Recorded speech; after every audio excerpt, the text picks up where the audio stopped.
All right, I'd like to call this meeting to order. If you join me in the Pledge of Allegiance and remain standing for a moment of silence. I pledge allegiance to the flag of the United States of America and to the republic for which it stands, one nation, under God, indivisible, with liberty and justice for all.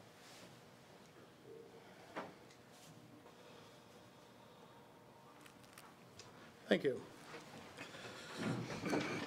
Would the clerk please take roll? Mr. Alberini? Here. Mr. Bariak? Here. Mr. Stempert? Here. Mr. Beer? Here. Mr. Mayor, I'd like to make a motion to suspend the rules of council momentarily. I'll second. It's a motion to suspend the rules in a second. Any discussion? What are we going to discuss? We're going to discuss the school legislation. Is there any other discussion? Roll, please. Mr. Bariak? Yes. Mr. Stempert? Yes. Mr. Beer? Yes. Mr. Alberini? Yes. Mr. Mayor, I'd like to withdraw the legislation on the school for now. All right, as the, I think you were the guy that motioned for this at the last meeting, so as the mover of that motion, you do have the right to remove it from the agenda. Okay, thank you. All right, so that item is off the agenda. Do you have a reason for this, Mr. Alberini? You He really just- backed this? He just pulled it, John. There's no, Oh, that's it. oh, It's pulled oh, from the agenda. is there something come up? Oh, okay. I know he really backed it. Well, it's done, John. All right, okay. Is there a motion to reinstate the rules? So moved. Second? Second. Discussion? Roll, please. Mr. Stempert? Yes. Mr. Beer? Yes. Mr. Alberini? Yes. Mr. Bariak? Yeah. Tonight we have Miss Cassie Gant from the Newton Falls Youth Soccer League.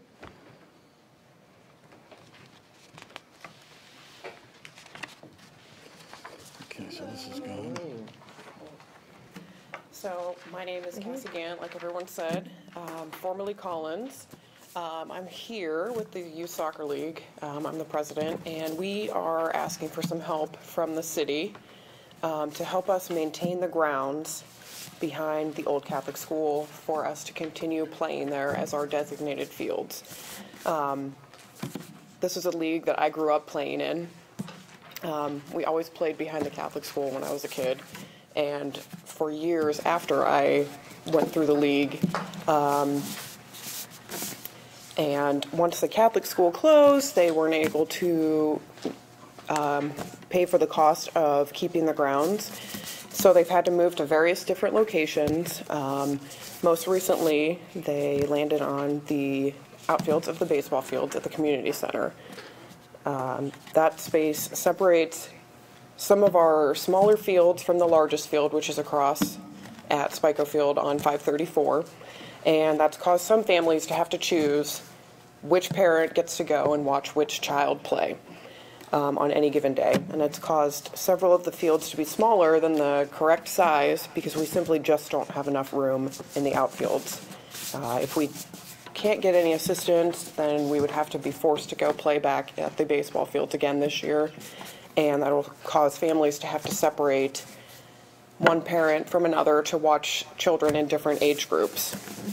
Last year we were given the opportunity to use those fields at the Catholic school by the current property owner. We put a great deal of time and funds into the fields to get them ready for play, much to the delight of a lot of parents from multiple child families. The cost of maintaining the grounds is far greater than we can afford, and we would like to continue to play there as our designated field. In order for us to do that, we would either need to raise approximately $10,000 or hopefully get some assistance with the groundskeeping from the city. We've looked into grants, we tried some fundraising, but we just simply have not been able to come up with the appropriate amount of funds to cover the cost of maintenance. So we're asking for help from the city so that we can continue to play there as our designated space. I've heard a lot of people ask the question, why should you help a private property owner maintain their grounds? And it's really not for them. It's for the kids in the community. Having sports programs helps keep kids out of trouble. And we have, on average, about 140 to 150 children a year. A lot of those kids come from multiple age group families. They have kids in all different ages. Keeping all the fields together would help keep parents from having to break up and one parent go to one field and one go to the other. If they're all on the same property, you can stay in one central location and see all of the fields and possibly see all of your children playing at the same time without having to say, oh, Dad, you have to go over here with this kid. Mom, you have to go over here with this kid. I know some of you have nieces and nephews or maybe grandchildren that play with us. And we're really asking you to think about them when it comes time to vote. This is for the kids in the community. It's for our future as a community. Keeping kids involved in sports keeps them out of trouble. And we really just want to keep things going the way that it is. Yeah, you gonna hang around for it? I can. Okay.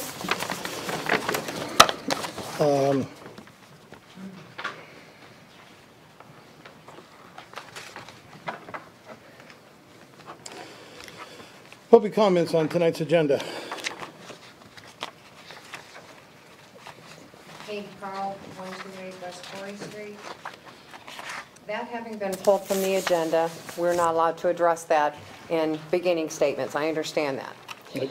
However, some things from the previous meetings, the annex is going to cost $100,000. It's not on tonight's agenda. No.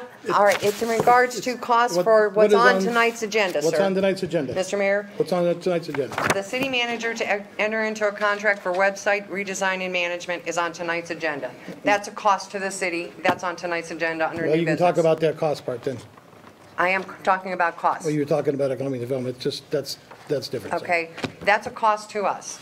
We have costs that things have been being spent left and right with the city right now, with our village right now. We are not a city. We are under 5,000 people. And it's concerning to me why we are spending money hand over fist. Okay, it's very concerning to me. And I'm happy to see that that was pulled tonight, because I think a lot more needs to be done to look into things that are being spent. Could you be more specific and stay on the topic of the, Okay, yes, sir, I will. thank you. How much is this going to cost us? And why are we spending money willy-nilly, is my question. Okay, if we're not, okay, is there a more specific breakdown of expenses that are going out the door? And where did we get all this extra money that's being spent?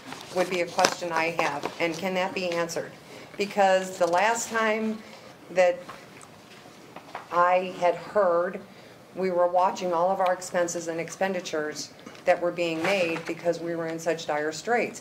With the police department, we were in bad shape. All right, I'll keep to Yeah, track. could you I'm sorry. get back to the website, please? Yes, sir. Yes, I'll keep back on track. Why are we doing that for the website, the redesign and management? How much is that going to cost us? Also, authorizing the county engineer to advertise accept paving bids. Do we have a plan for that? What's going to be paved? How much, et cetera? Is that to do with the bridge project that we have? Okay. Can you explain, when you have your city manager's report, will you go into detail as far as what is going to be taken care of? Because some of our roads are, well, a lot of our roads are in really bad condition, and I'm curious as to what that's going to entail, where it's going to entail also. Thank you very much. Anyone else? Good evening, Council. Thank you for this opportunity to address the, Name and address, please. Dennis Richter, 231 Maple Street, New Falls, Ohio, 71 years. I love the town. I can talk to you. I'd like to make some points regarding the acquisition for the elementary school for, That's not on the agenda tonight. it's not on the agenda? No. Okay. Let me see.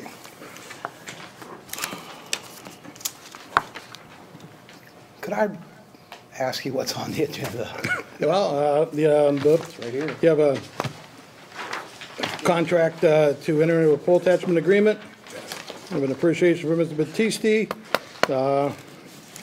The website, the advertising for pavement. Okay, for my 3 minutes, Rob. I'll like to comment on the website. Yeah, it'd be great to have an improvement on the website. I think that's money worth spending. If you know Paris Township, our neighbors in Paris, it's a very small township. They have a wonderful website. All the minutes are there, all the pertinent information, what's going on in that community. It's laid out very nicely, and it's done by one of their trustees on a volunteer basis. Appreciation to Mr. Joe Battisti. Is that? Yes, it's on here. Okay, I think Joe, did a great job when he was here. He's transferred to General Motors, and he's moving for that reason. And there's more to follow. There'll be a gradual decrease of people in our area that have moved, which may cause some tax problems, in the future as far as collecting income tax.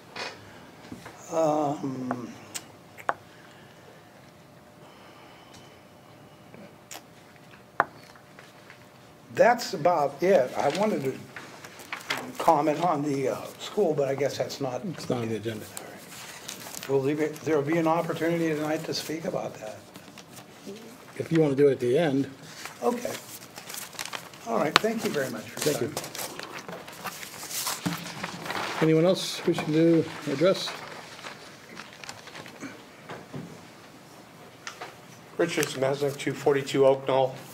I would direct this to the city manager, if I may. I would hope, you had said in the past that you believe in transparency. Please bring forward the costs for redoing the website. It is a little boring. You need something in your economic tool belts to make that look and stick out and say, wow, so that people will see it and stick to it and use it as a basis to decide whether or not they want to bring industry here. Thank you. Anyone else? All right, let me go over this because I didn't do it earlier, sorry. Make sure you turn your phones off. Put them to silent. And unless prearranged, these are 3 minutes. There's no comments. This isn't a debate, and it's agenda items only. There is a second public comment, so you can talk about anything you want. And we just ask the spectators to respect everybody else and kind of be a little quiet around each other, so sorry about that. No other public comments? All right. Just on the soccer fields, just for the sake of conversation, and I might be wrong, but I believe that we have to be very careful using city taxpayers' dollars off city property and putting it on private property. I would suggest that you at least ask the law director his opinion about that. I hate to throw him under the bus so quick in a meeting, but that's something you probably should need to do that. Otherwise, I'm not sure what we can do. Civic Day. There was some students from our school that went to the Trumbull County Educational Service Center for Civic Day on March 29th. The Civic Day sponsors that I know of from our community were the AMVETs, the Kiwanis, and the Lions Club. Thank you for donating to that, to keep that in there. The students that went from Newton Falls were Lauren Boyce, Justin Cool, Morgan G.G. Rolamo, and Josie Madison.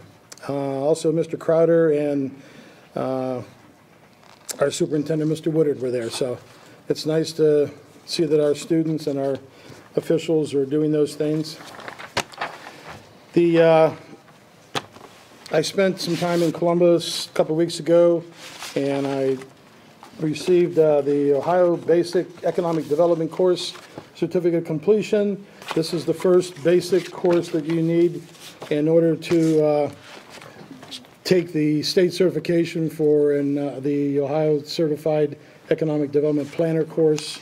It's like a college course. You have to take so many credit hours, and then you can take the state test. So I'm working to do that. I attended the Newton Falls Area Commerce Association meeting with the city manager. We had a good meeting there, did a lot of good discussion. I also went back down to Columbus last week and talked with the governor again. It's nice to, I mean, it's the third time I met with the governor since he's taken office, and I never did see Governor Kasich. So it's interesting how he's making himself available to the communities, and even though his budget's being cut a little bit, he is very open to a lot of the suggestions that the mayors and others are making down there. We also met with the Secretary of State, the Director of Administrative Services, the State Treasurer, the Director from Jobs Ohio. We met with Senator Perales. He's from over in the Dayton area, and he is really on board with the missile defense system. He has a lot of good connections in Washington, D.C., and he's a guy that we talk to a lot. Met with Senator O'Brien and with Representative Holmes. And in a little history lesson here, I was sitting there Friday, and I got to thinking about this, the G&W drive-in out there. Mr. Bariak brought up a couple questions there at the last meeting. And I got to thinking that years ago, I actually knew the owner of the property, Mr. James Richards. And I didn't realize that at the time.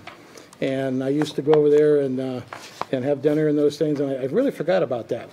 So I called the person that I know that I was going over there with, and they gave me the phone number to his son, James, who is 97 years old and lives in Florida. I had talked to quite a few people around town here, some of our more senior citizens, and it's amazing how many people that are over 85 years old don't remember a gas station being out there. It's really, really interesting. And Mr. James said, yes, there was a gas station built there in 1950. It operated for 2 years. His dad did go to work at Packard. And I found out actually today that when he went to Packard, he actually leased the gas station to a gentleman who had some other gas stations right here, including Fort Newton. But he said that's all he remembered, and they didn't know if the tanks were in the ground yet or not, and he wasn't sure, but there was a gas station there. And then the other interesting part of this was the G&W part. And I don't know how many people know what G&W stands for, but G&W stands for Gordon and Weber. And Mr. Weber was the minister at the First Christian Church, and Mr. Gordon lived here in town. And Mr. Gordon's sister-in-law is 94 years old and still lives in town. And I talked to her, and it's really amazing that some of these people just don't remember the gas station. They remember the G&W part of it, but they don't remember the gas station. So I did talk to the EPA and the Underground Tank Committee in Columbus, and what they told me was if the tanks were in use after 1984, that we have to, if they're still in the ground and we find them, we have to take care of that problem. If they're in the ground and they find them and they weren't used prior to 1984, then the previous property owner has to take care of anything they find. So I feel pretty secure that they haven't been used since 1984, so I think we're pretty much out of the loop there, but that's what our on-site assessment team is looking at, and all this information was given to them, and this is kind of a way to keep them from trying to do all the looking all this stuff up and charging us for it. I did also talk to the Braceville Fire Chief, because back in around 1980, and I'm not 100% sure on this, but I believe that there was an explosion somewhere in the state of Ohio during an excavation at an old gasoline station site, and somebody was killed, and that the state sent out an edict for all the local fire chiefs to find the abandoned gas stations in their towns and try to discern whether the tanks were in the ground or not. And Braceville has some documents on that, and they're looking for the documents, and they'll supply it to the city manager when they find those documents. So it was quite interesting to talk with these people. And our assessment team is basically doing site visits, historical research, which I gave them all of this. They're doing geology and hydrology and regularity research, interviews, and document reviews. And the state of Ohio says that they actually have a device that can do minimal ground penetration to see if there's any metal in the ground, any tanks in that. And back then, they certainly were steel tanks. So a lot of information, and like I said, I gave it all to the city manager, so did a little research on that. And Mayor, I don't know if you remember or you'd heard, there was a stock car track that was down below Fairport Road, until Officer Showers got run over down there. They used to have a stock car track, and my mother used to take my brother and I down there. Well, I know that whole Well, thing that, used to the be- whole hill up there was Well- where my mother's family, I knew that, well, That whole area out there was the Richards Tree Farm, and they sold all the property off to the airport and to Mr. James and that stuff. So it was nice to do a little research and learn the history, because I certainly don't remember that. And I went out there. So anyway, we have that history, and our team has it, and we're looking to get results. I'm not allowed to say that here. Mr. Bariak, I have nothing to report. Mr. Stemper. I have nothing to report, but I do have a meeting on the 23rd for the fire board meeting. I have the Treasury Investment Board on the, on the 16th, I have a meeting with the Art Department of Newton Falls regarding the city logo redesign by the students. And then on the 18th, we have a Mr. Terry Alberini and myself are going to be in a Treasury Investment Board meeting at 8 a.m. And on the 26th of, I believe, of this month, there is a Senior Service Day. Yes. And I'll get to that at the end. Okay. I didn't know if somebody else was going to bring that up, but if you want to do that, go ahead. Yeah. That'll be fine. All right. Mr. Beer, I have nothing to report. Mr. Alberini. The other thing I have to report, Mr. Mayor, is that we do have an economic meeting, April 17th, 8:30 a.m. in the conference room downstairs with the, in regards to Route 5 development. That's right, we do. Okay. Ms. Munson. Honorable Mayor and members of council, tonight I'm going to answer some questions. So my finance director's report will answer the question how the general fund's balance at the end of fiscal year 2018 was approximately $631,000. The answer is this did not occur overnight, and a lot of decisions were made by this city council and administration team. We made a lot of financial decisions. So in 2016, the general fund balance was $486,453.14. Basically, we worked hard over the past 3 years to ensure responsibility and fiscal stability. So this council took action by amending the income tax allocation ordinance. This council took action by reducing the expenditures of the staff by contracting out the income tax collections to the Regional Income Tax Agency.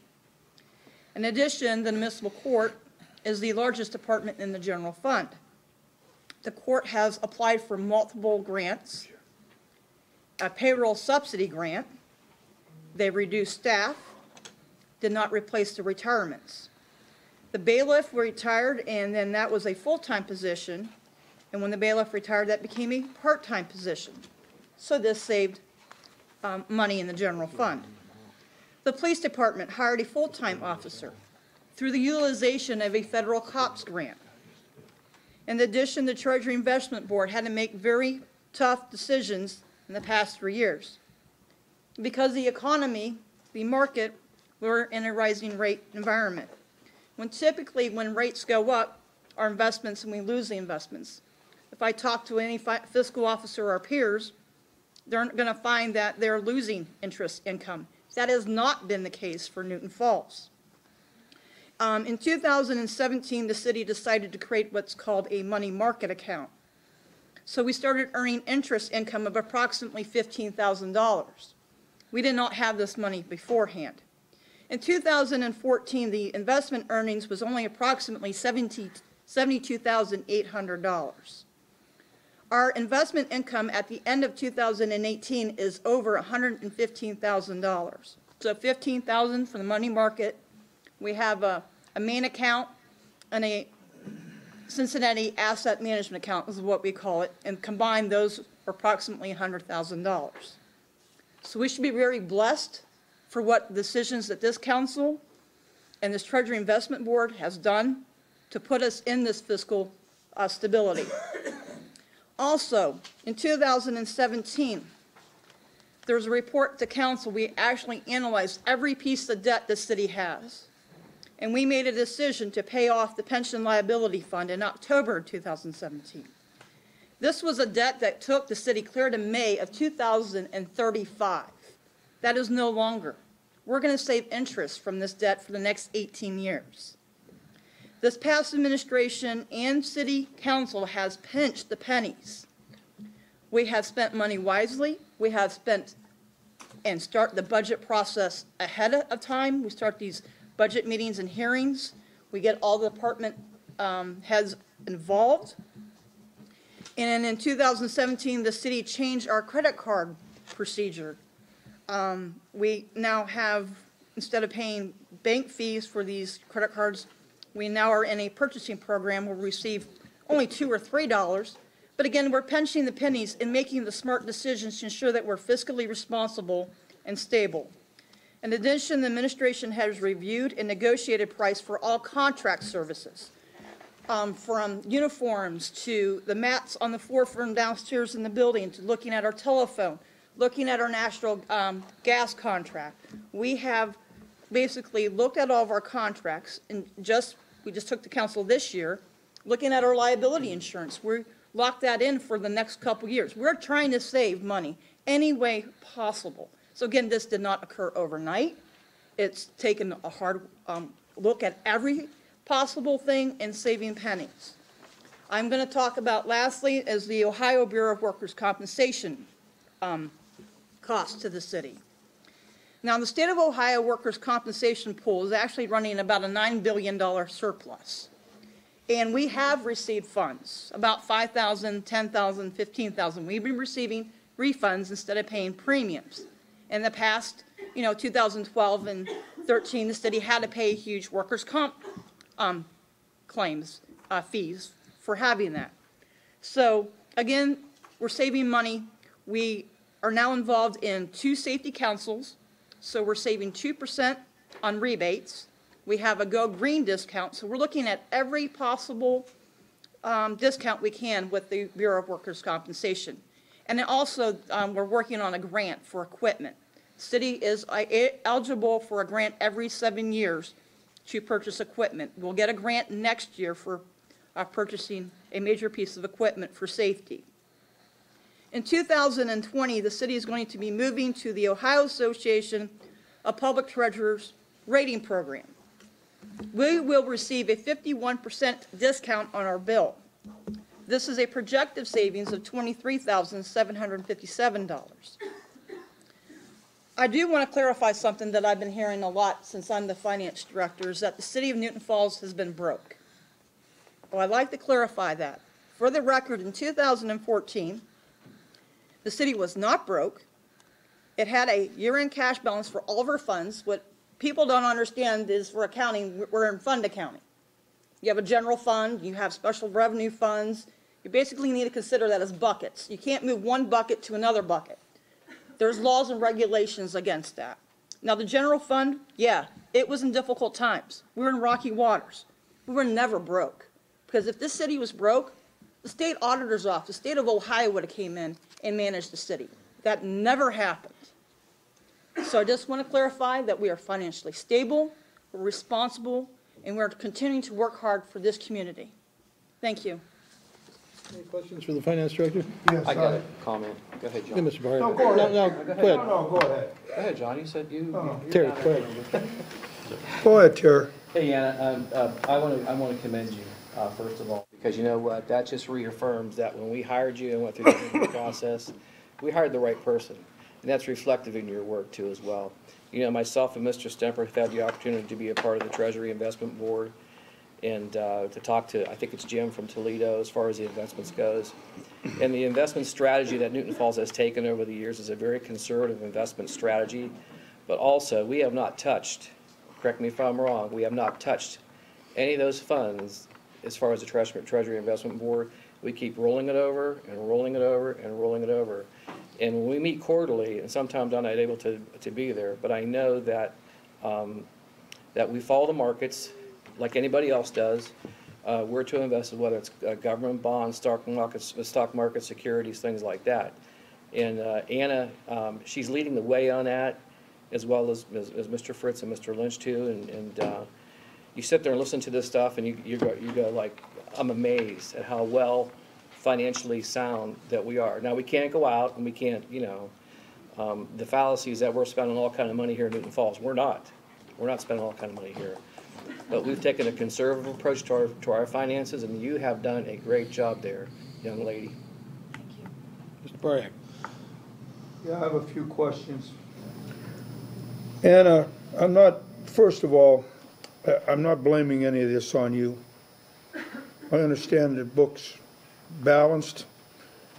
What I'm saying is, I'm just going to go by what I know, because I'm only here a few hours, and I don't have a master's degree in finance. I trust the people that we hire, and I trust the people that are running this city.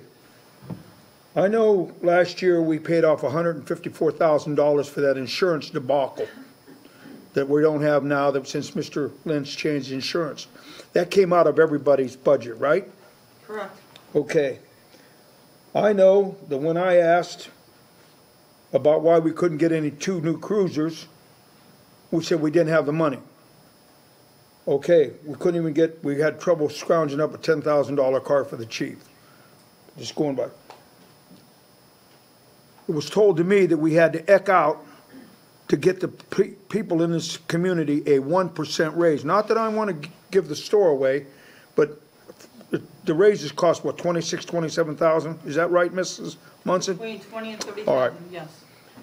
We went for a road levy, 2 mil road levy. All of us worked very hard and diligently on that to try to get $120,000.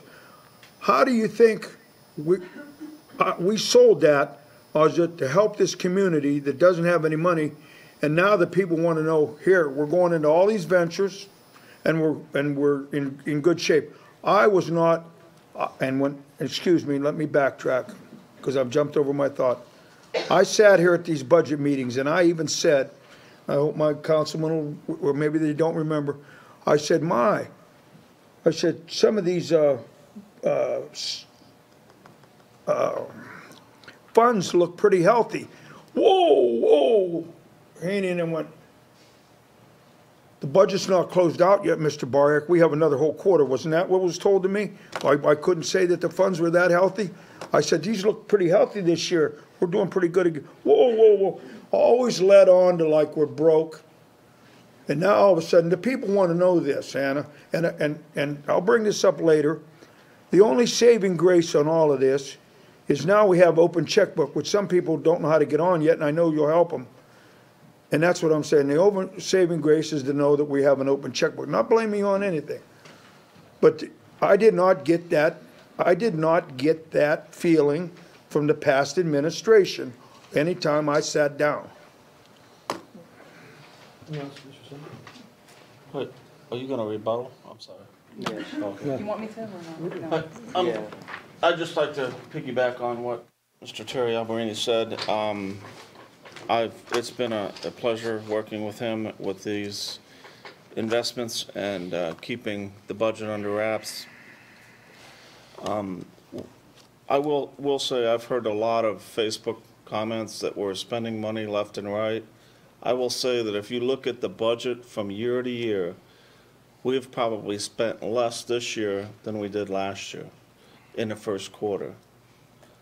And I will say this, we are keeping this money and our budgets in balance and keeping them to the tight as can be. However, we are going to be spending some money to move forward, because Newton Falls cannot move forward without spending money. But we're not going to go crazy. We're not going to be spending money left and right. I've heard we're just nothing but thieves. We're just spending public money like crazy. We are not spending money. If you look at the books, we are more conservative this year than we have been last year. And I will tell you, for anybody out there, if you look, and if you don't believe me, go get public records. In 2016, and 2017, and 2018, I was on council then, and we've had a carryover every year. And this latest carryover, as Ms. Munson said, was over $600,000.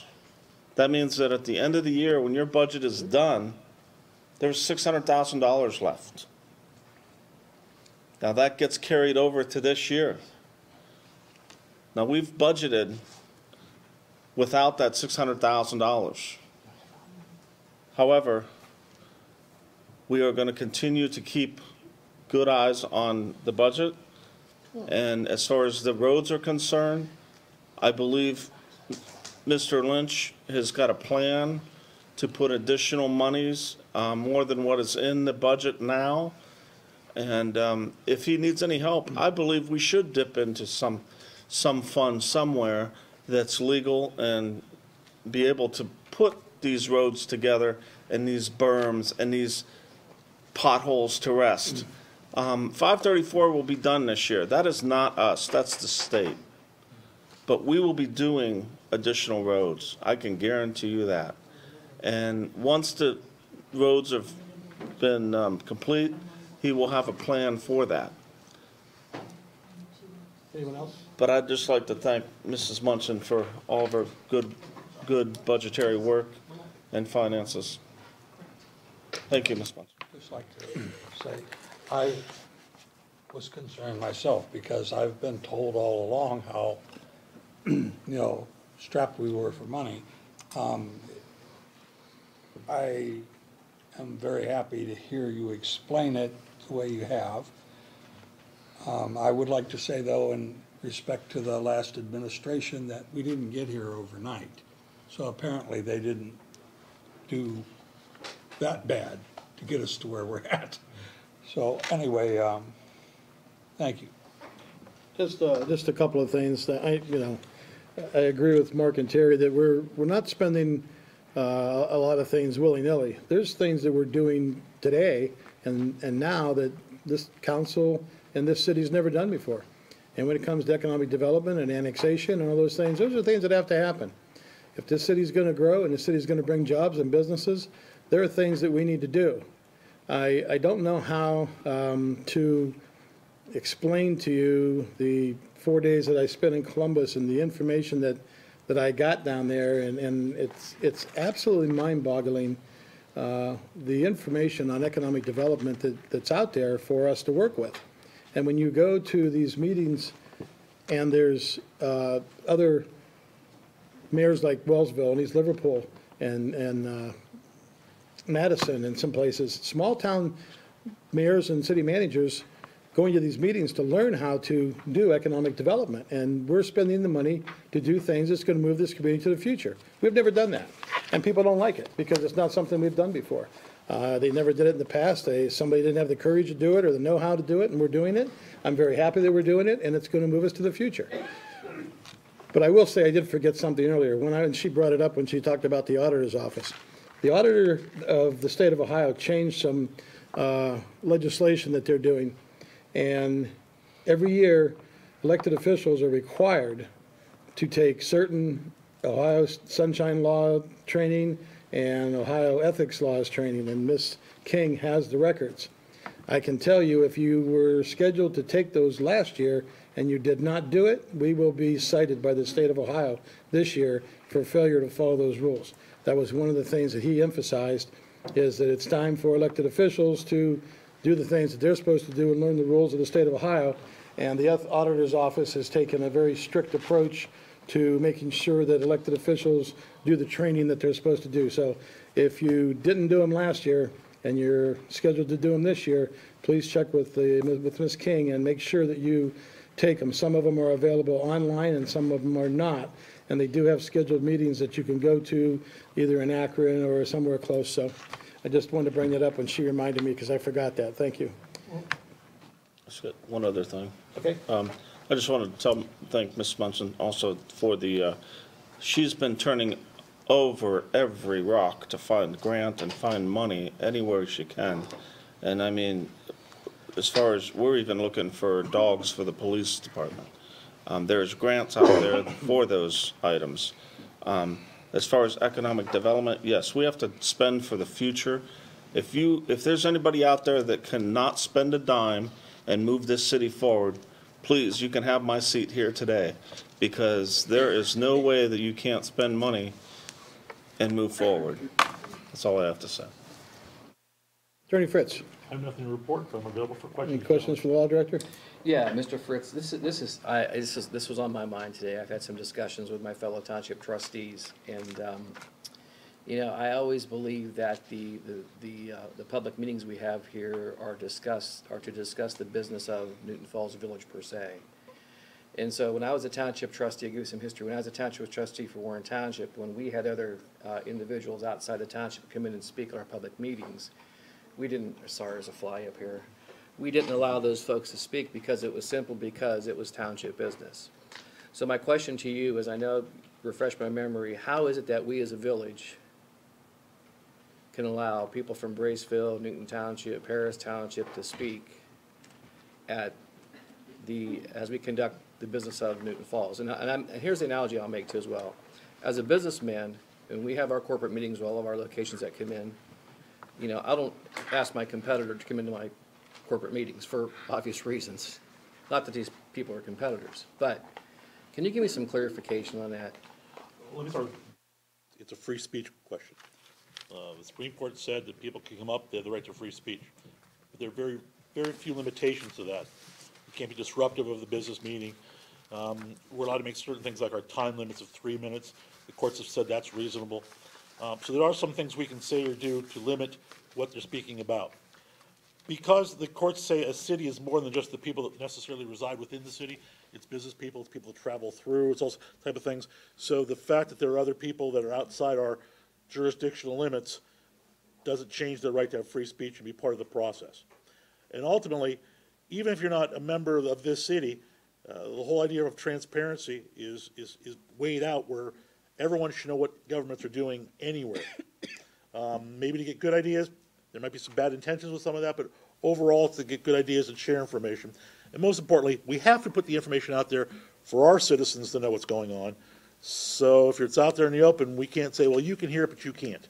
So we're kind of stuck with, once we're here putting it all out, anybody gets access to it. But we can make some limitations to the speech. It can't be disruptive of the meetings, and again, we can do certain things like reduce the times.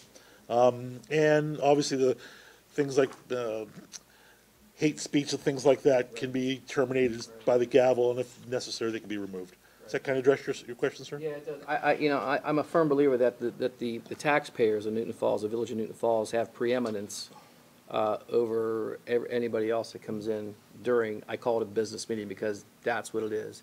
These folks are helping us to conduct the business of Newton Falls. If I may add to that, I mean, one of the reasons we ask for addresses is so the council knows who these people are, whether or not they're not just constituents, but people that you're responsible for, stewards of their money and things such as that. So that's one of the reasons we're allowed to ask for names and addresses. And then you get the opportunity to weigh people that don't live in the community on how much you take their input and how you decide to deal with that. Okay, thank you. Any other questions for the law director? All right, we'll move on. Mr. Lynch. Oh, thank you. No, darn. Oh, you didn't try it, yeah. great one. Yeah. I'm sorry. Oh, great one. Mr. Chairman, ladies and gentlemen, members of council, thank you. This is my city manager's report for today, and I'm going to just touch on a few issues, some of which have been brought about by some of the discussion that we've had today, and I want to thank the finance director for her very detailed report. And there's backup to everything that she said that's been presented in your package over the last several weeks and in the budget process. But I did want to address a couple of questions which I thought would come to the surface today, and therefore it's timely for me to talk about some of these things. Councilman Stimper talked about the fact that you have to spend money in certain ways in order to generate funds. There's always been a discussion around this community about having grants and obtaining the grants that are out there. You almost need to think about these grants the same way as the student that's a junior in high school and is trying to figure out a way to get certain scholarships. And if you go online, you'll find scholarships offered from the Masons to garden clubs to, if you search hard enough, you're going to find a scholarship that you can qualify for. That's also true in the grant area. But it's more difficult because cities are so aggressive in competing for these grants. And shortly, I expect to put in front of City Council a proposal from Youngstown State University in which Coach Tressel has created the opportunity for their Economic Development Department to make individuals available at a discount rate so that we can go out and get many of these grants, make a very big difference. But we're going to have to pay that consultant to do that. But I assure you, if you pay a consultant $30,000 a year and come back with $5 million in grants, it's money well spent. It just makes sense. And you're going to have to do that in this day and age. A few weeks ago, we made all kinds of headlines across the region, throughout the state of Ohio, because Venture Plastics said they would come into Newton Falls in terms of the annexation so we could collect all that income tax, which will be in the vicinity of $50,000 annually just into the coffers after the phase-in is done, into the city of Newton Falls alone. We had to spend money to do that. We come out way on top in that equation. So you do have to spend that money. We have an engineering company that is involved with monies that we spend in engineering that helps us with our OPWC grants. That's the Ohio Public Works Commission. There are a number of residents from Eagle Point here today.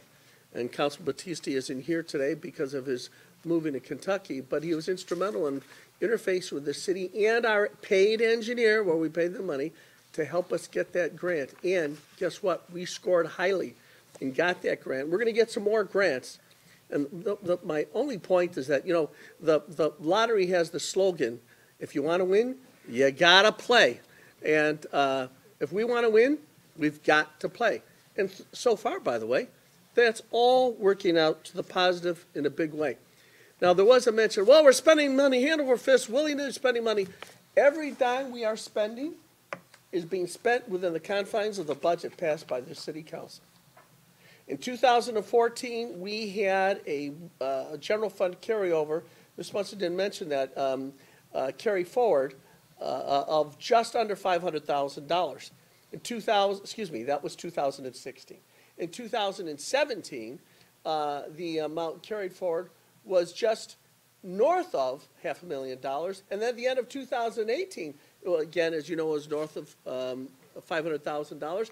And in 2019, I expect that carryover to be that size again going forward.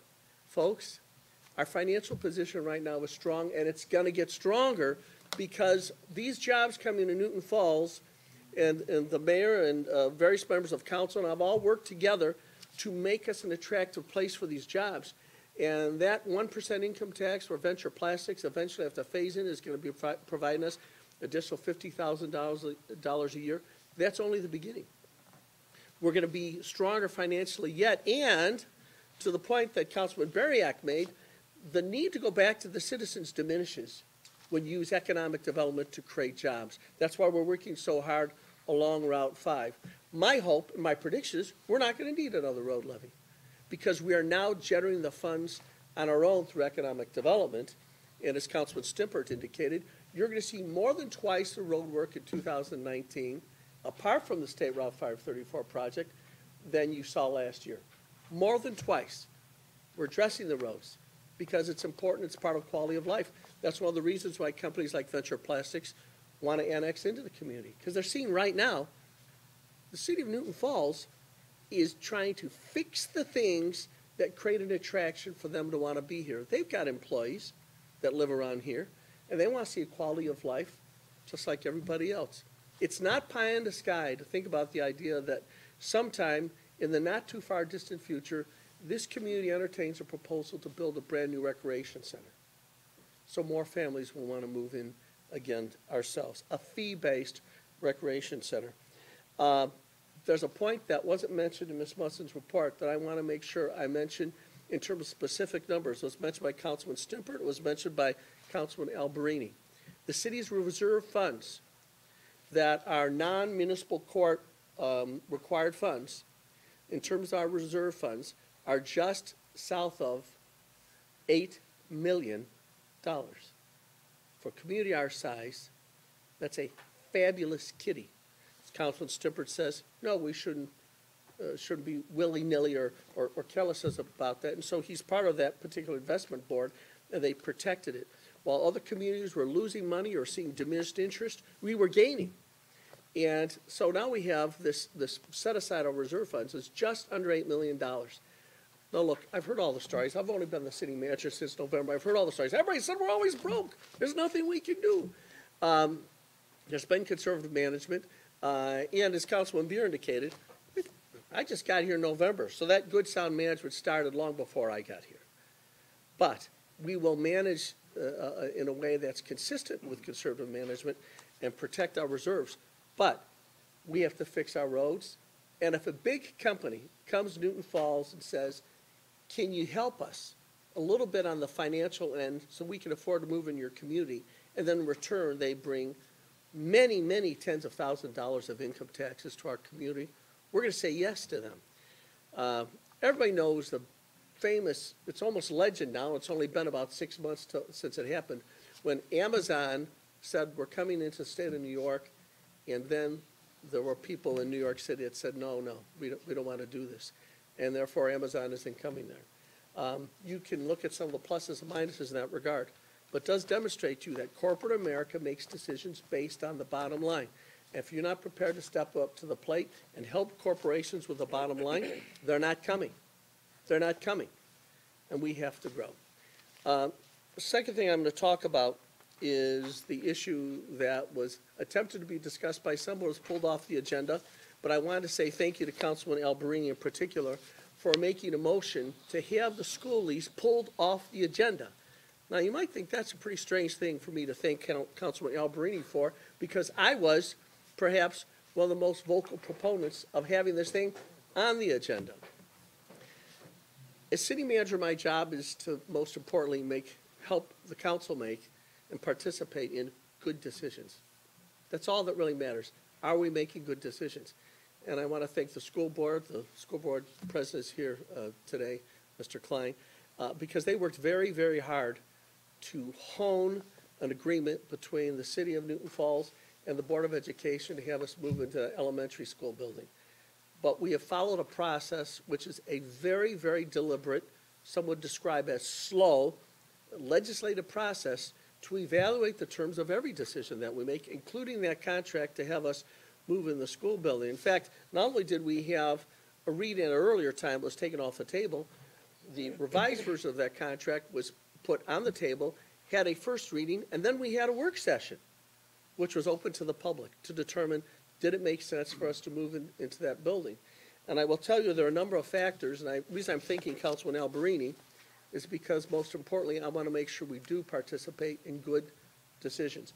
The most important factor to me in this being pulled from the agenda is the fact that there are some financial opportunities in terms of whatever our next facility is, if it's the wish of this council that we have a next facility, that we take advantage of all the different financial opportunities that would be present at some future facility. And quite frankly, it looked to me that the landscape of a new location for municipal operations, that there could be some financial opportunities that we wouldn't be able to experience over in that school building. Wouldn't be able to experience those financial opportunities. In other words, looking down the road to see what opportunities are available to help us, and we would not have an opportunity to do that if we went in the elementary school building. It's a beautiful building, and the school board has maintained it magnificently. I've been through that building probably 20 times in the last 3 or 4 months. We have had experts evaluate the roof, and they say you've done a great job taking care of it. The HVAC operation is fantastic. That is one beautiful building. And we pray to God with the coming of the missile defense base, that new building is going to be used for that building, the elementary school building, we use for kids coming back into the system. And we want to be partners with the school board and the school superintendent, Mr. Woodard, to help bring jobs in the community and bring kids into that school system. So it was a pretty tough decision, because I really think that building's fantastic. And I've developed great affection for this community and for the children in this community, and we want what's best for those kids and for that school system. So there were reasons not for us not to go forward, one of which was initially raised by Councilman Bariak, which is that we wouldn't have control as an owner of the property. And there are some significant reasons as it relates to that. Councilman Bariak elicited them very very eloquently at the workshop that we had.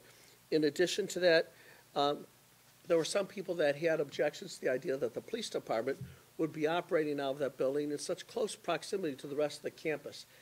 I'm not sure that's a particularly relevant argument, but was one in which citizens throughout the community had expressed to us as public servants that they were concerned about that. And I know Councilman Beer identified that in particular when we had the workshop. The point is that we can do great things for this community, whether it's here or some other location. It doesn't necessarily have to be in the elementary school building. And again, I want to thank Mr. Woodard in particular and the school board for all their hard work on this measure, which is not going forward. But I do want to mention one other element to that. Years and years ago, I won't say that many years ago, maybe it was about 6 or 7 years ago, the city of Newton Falls discovered that there was a problem with the electric metering in our community, and it turned out that the meters in the schools were not functioning properly or were not being read appropriately. And through no fault of the school system, it turned out they owed some back money to the city of Newton Falls for their electricity. And there was a lot of falls, people lawyered up, and a compromise was reached in which it was agreed that the schools would pay back to the city of Newton Falls some of this back electricity.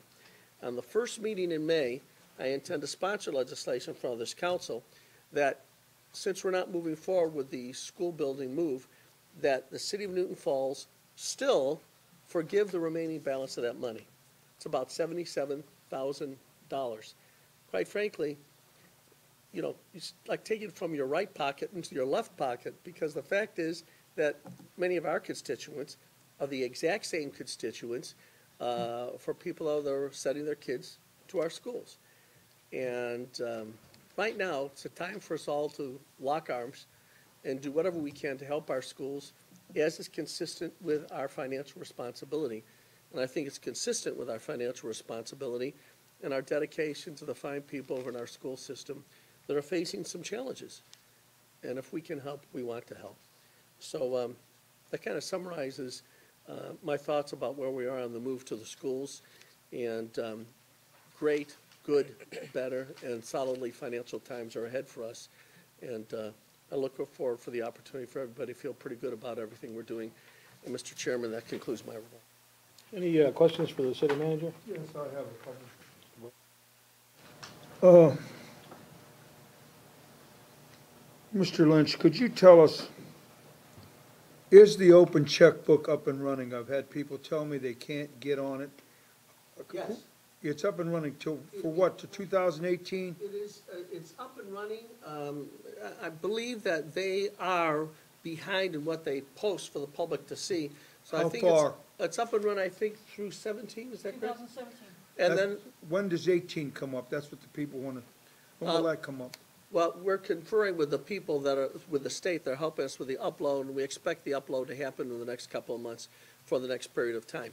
By the way, if I might seize upon that in responding partially to your question, one of the things that we're, because of the financial strength that we have, City of Newton Falls, it looks like we'll be the first village in the history of the state of Ohio to qualify for a certified annual financial report, a CAFR, which is usually meant for larger cities because the state wants to keep a close tab on how municipalities are doing their spending, and we'll be qualifying for that for a CAFR. And that's a feather in the cap of Ms. Musson, and I'm anticipating that we'll be either the first or among the first ever to have that level of accounting. Well, it was at the last meeting, or the meeting before, Mr. Alberini came on the floor and said he wasn't happy that we spent $5,000 in overtime to open this open checkbook. Aren't we all about transparency? I didn't say I was not happy. Well, wait a minute, you said we spent $5,000, all right, I'll get the tape. We'll get the tape. Well, it cost $5,000, you I said. didn't say I was not happy. Well, that's not the way it sounds. I'm always happy, John, you know that. Okay, well, transparency, that's what it's all about. Transparency, I'd like to see it, I've had a lot of people want to know about this. Yeah. Well, if they have any difficulty getting onto the open checkbook, please call the finance department directly. The number is 330-872-1010. Have them call, and we will instruct them how to get into the open checkbook.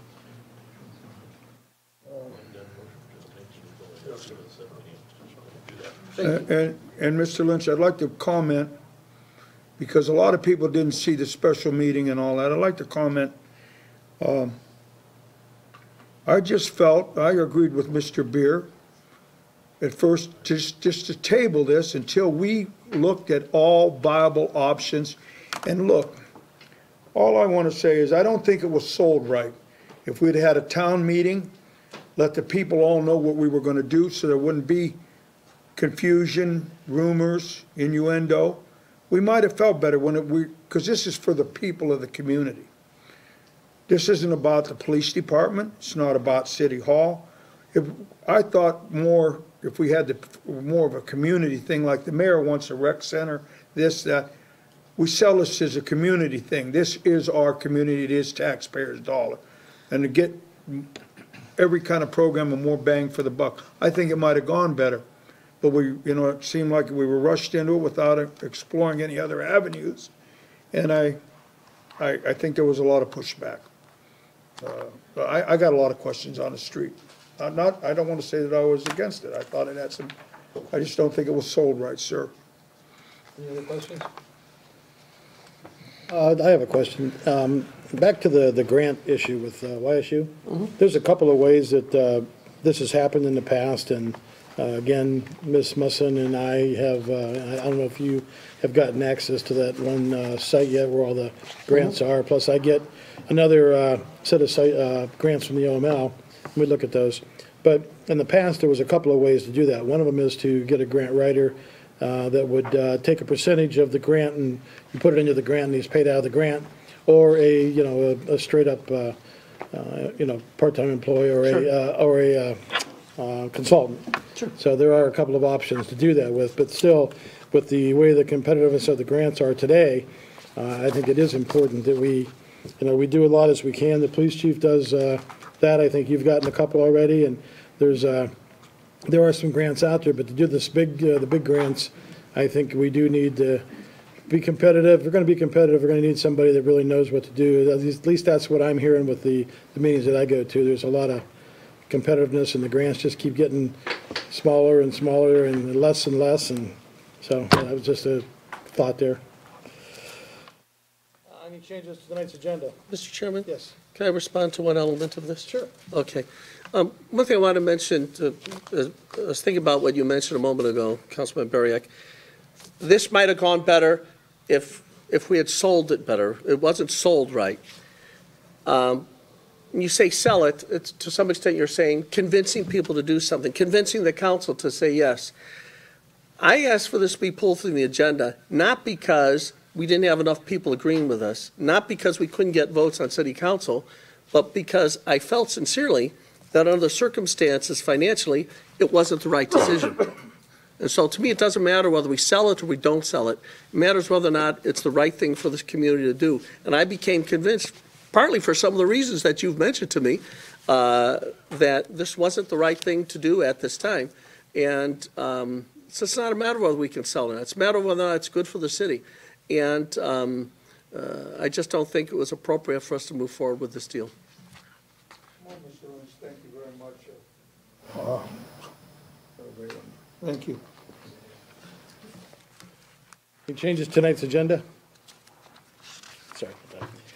All right, we need a motion to approve the special meeting minutes from March 29th, 2019. So moved. Second? Second. Discussion? Roll, please. Mr. Beer?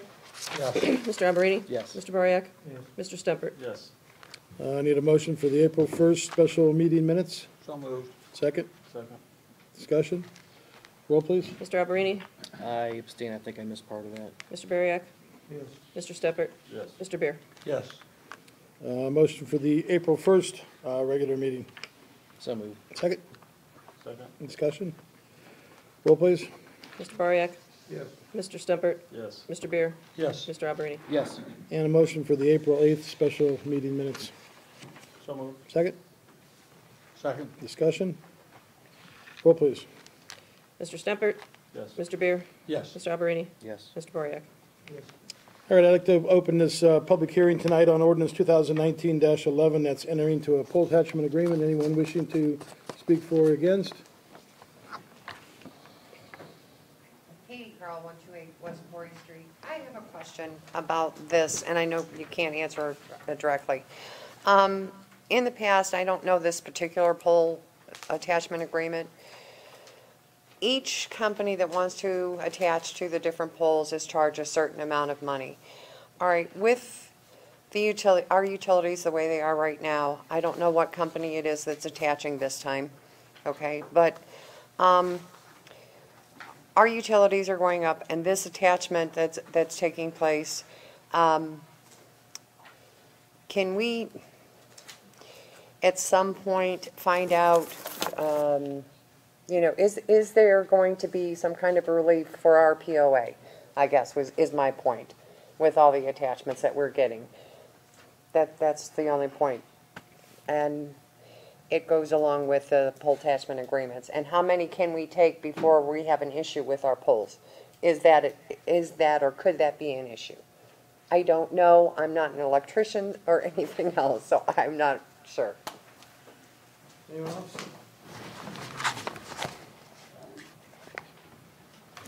Richard Civic, 242 Oak Knoll. I would encourage council to vote yes on this. I think that, you know, nowadays with fiber optics, and there may be a possibility, you'd have to ask them for internet service, a new company to come in for internet. And what about Wi-Fi? We all want to have Wi-Fi citywide here. Maybe that's a possibility too. Thank you.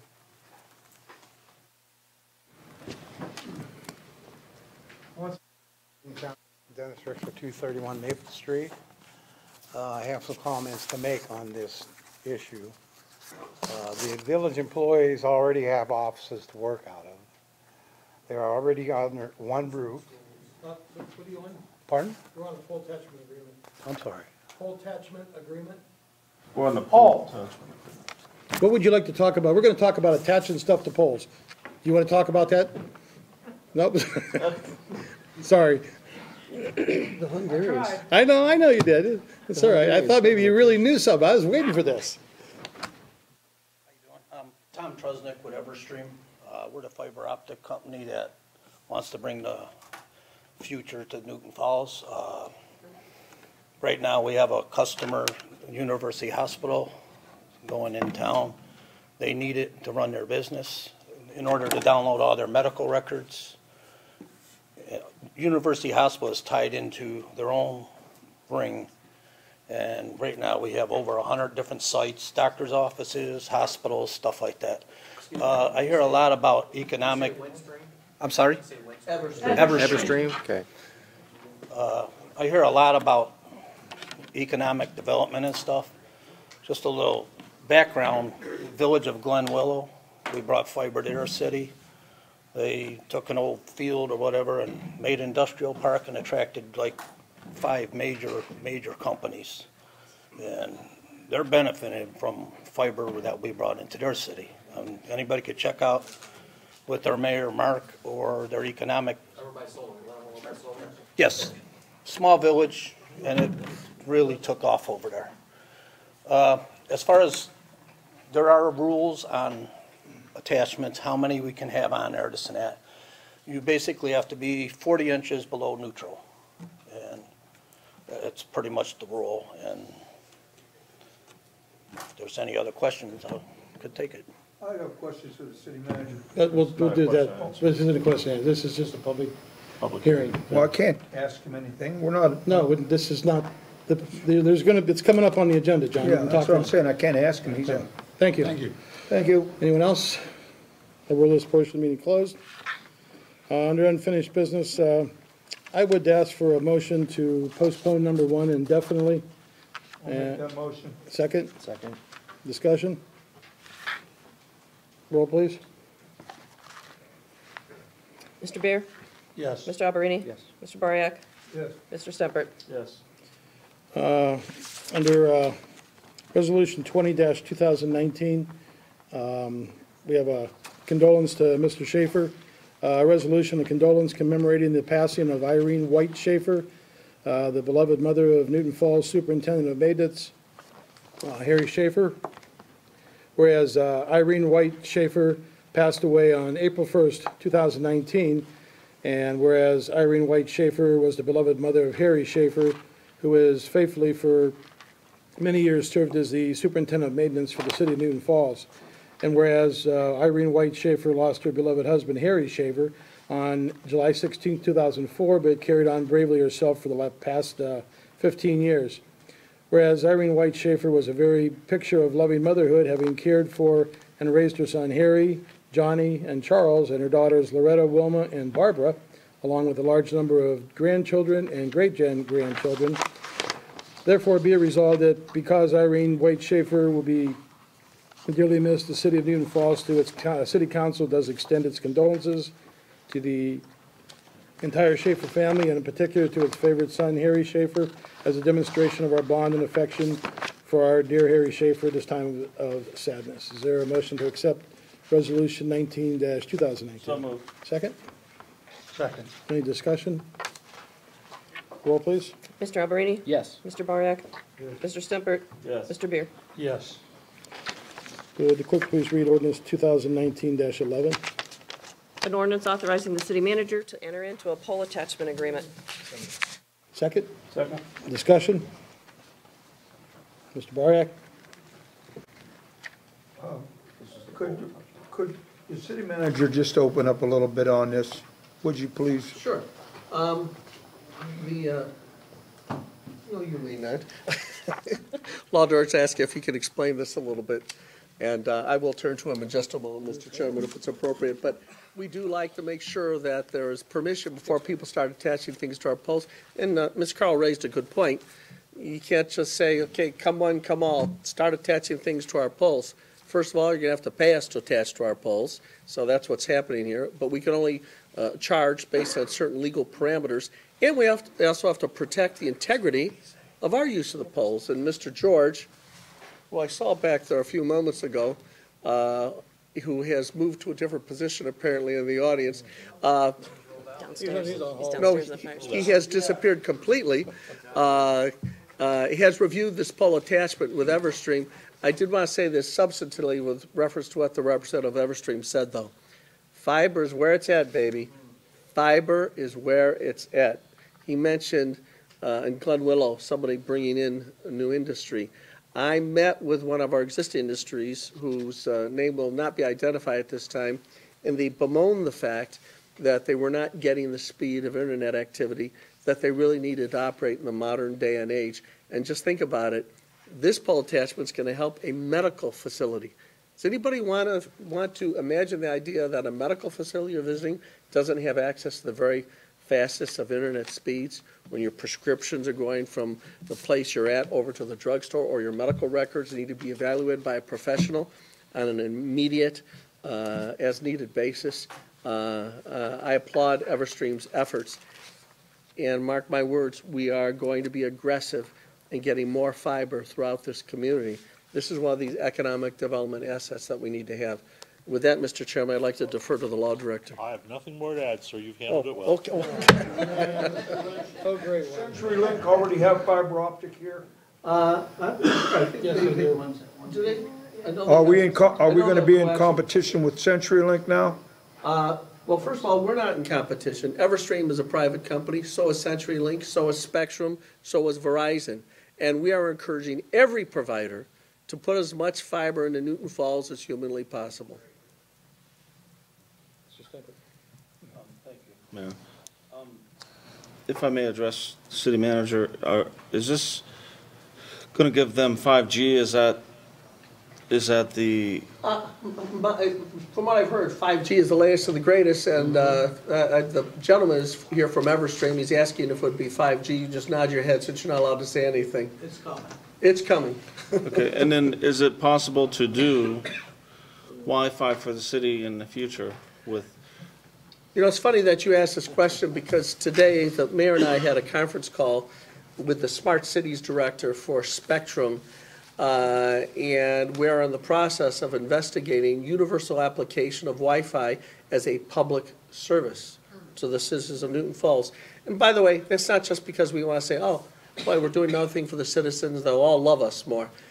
If people want to use our city in a way that's appropriate and comfortable, we want people to come into Newton Falls, experience the covered bridge, maybe have lunch of the covered bridge restaurant, then go over to Veterans Park, pull out their iPad, and have a Wi-Fi signal be present there for them throughout the community. So we're moving in that direction, yes. Also, there was some mentioning of, I'm unaware of our utilities going up. I know we're going out for A rate study. a rate study, but Yeah. that doesn't mean we're going to raise No. rates. Is that correct? No, that's right. There was a mention, somebody mentioned in one of the earlier public comments, well, the rates are going up. The mayor and I have been very aggressive, and he's probably the most qualified public official in Ohio in terms of understanding electricity systems. And his knowledge and brains, along with Bill George's, are putting us in a position where we can have some very serious dialogue with some of the providers of our electricity, especially through AMP Ohio. We anticipate further dialogue with them in order to forestall the idea of having to have rate increases. One way to keep the rates steady is to decrease the cost of what we're already buying. Now, we don't know what the rate study ultimately is going to find, but that doesn't mean we have to increase rates. And I have one last question. When we install this fiber, is it going to be selective to the university? Is that where it's going and that's it? Or is it throughout the entire town, including Route 5 for development? Well, I don't believe that the Everstream contract anticipates the idea of being a universal installation throughout the community by Everstream. And so I think it's particular industry driven by the folks out of university hospitals. But having said that, every chance we get to have somebody do a fiber installation means there's more opportunity for that fiber to be expanded. And as I mentioned before, we're going to be very aggressive. Our conference that we had today with Spectrum was to try to get them on board to get the fiber to be everywhere. Coaxial cable is okay, but fiber to your community means that your modem is producing that higher speed. And a lot of people operate, Councilman Stimpert, small businesses out of their house. Accounting activities, insurance people, people in the legal field. And that high speed essentially allows cottage industries to expand further. So I see this, it may be geared towards university hospitals activity, but it's one more pathway for somebody to attach to, and I encourage it.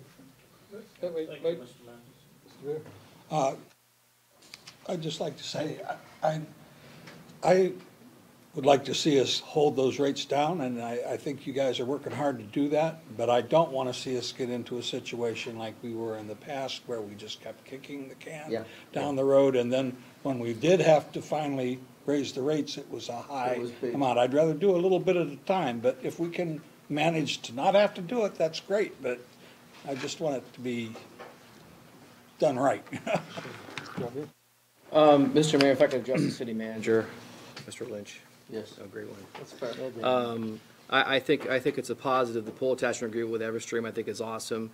I had a Facebook inquiry from a constituent here a couple weeks ago, and I share with him because I'm my position, I'm able to travel all over Ohio, and as you see, and you travel into other communities. And I'm in southeastern Ohio quite a bit.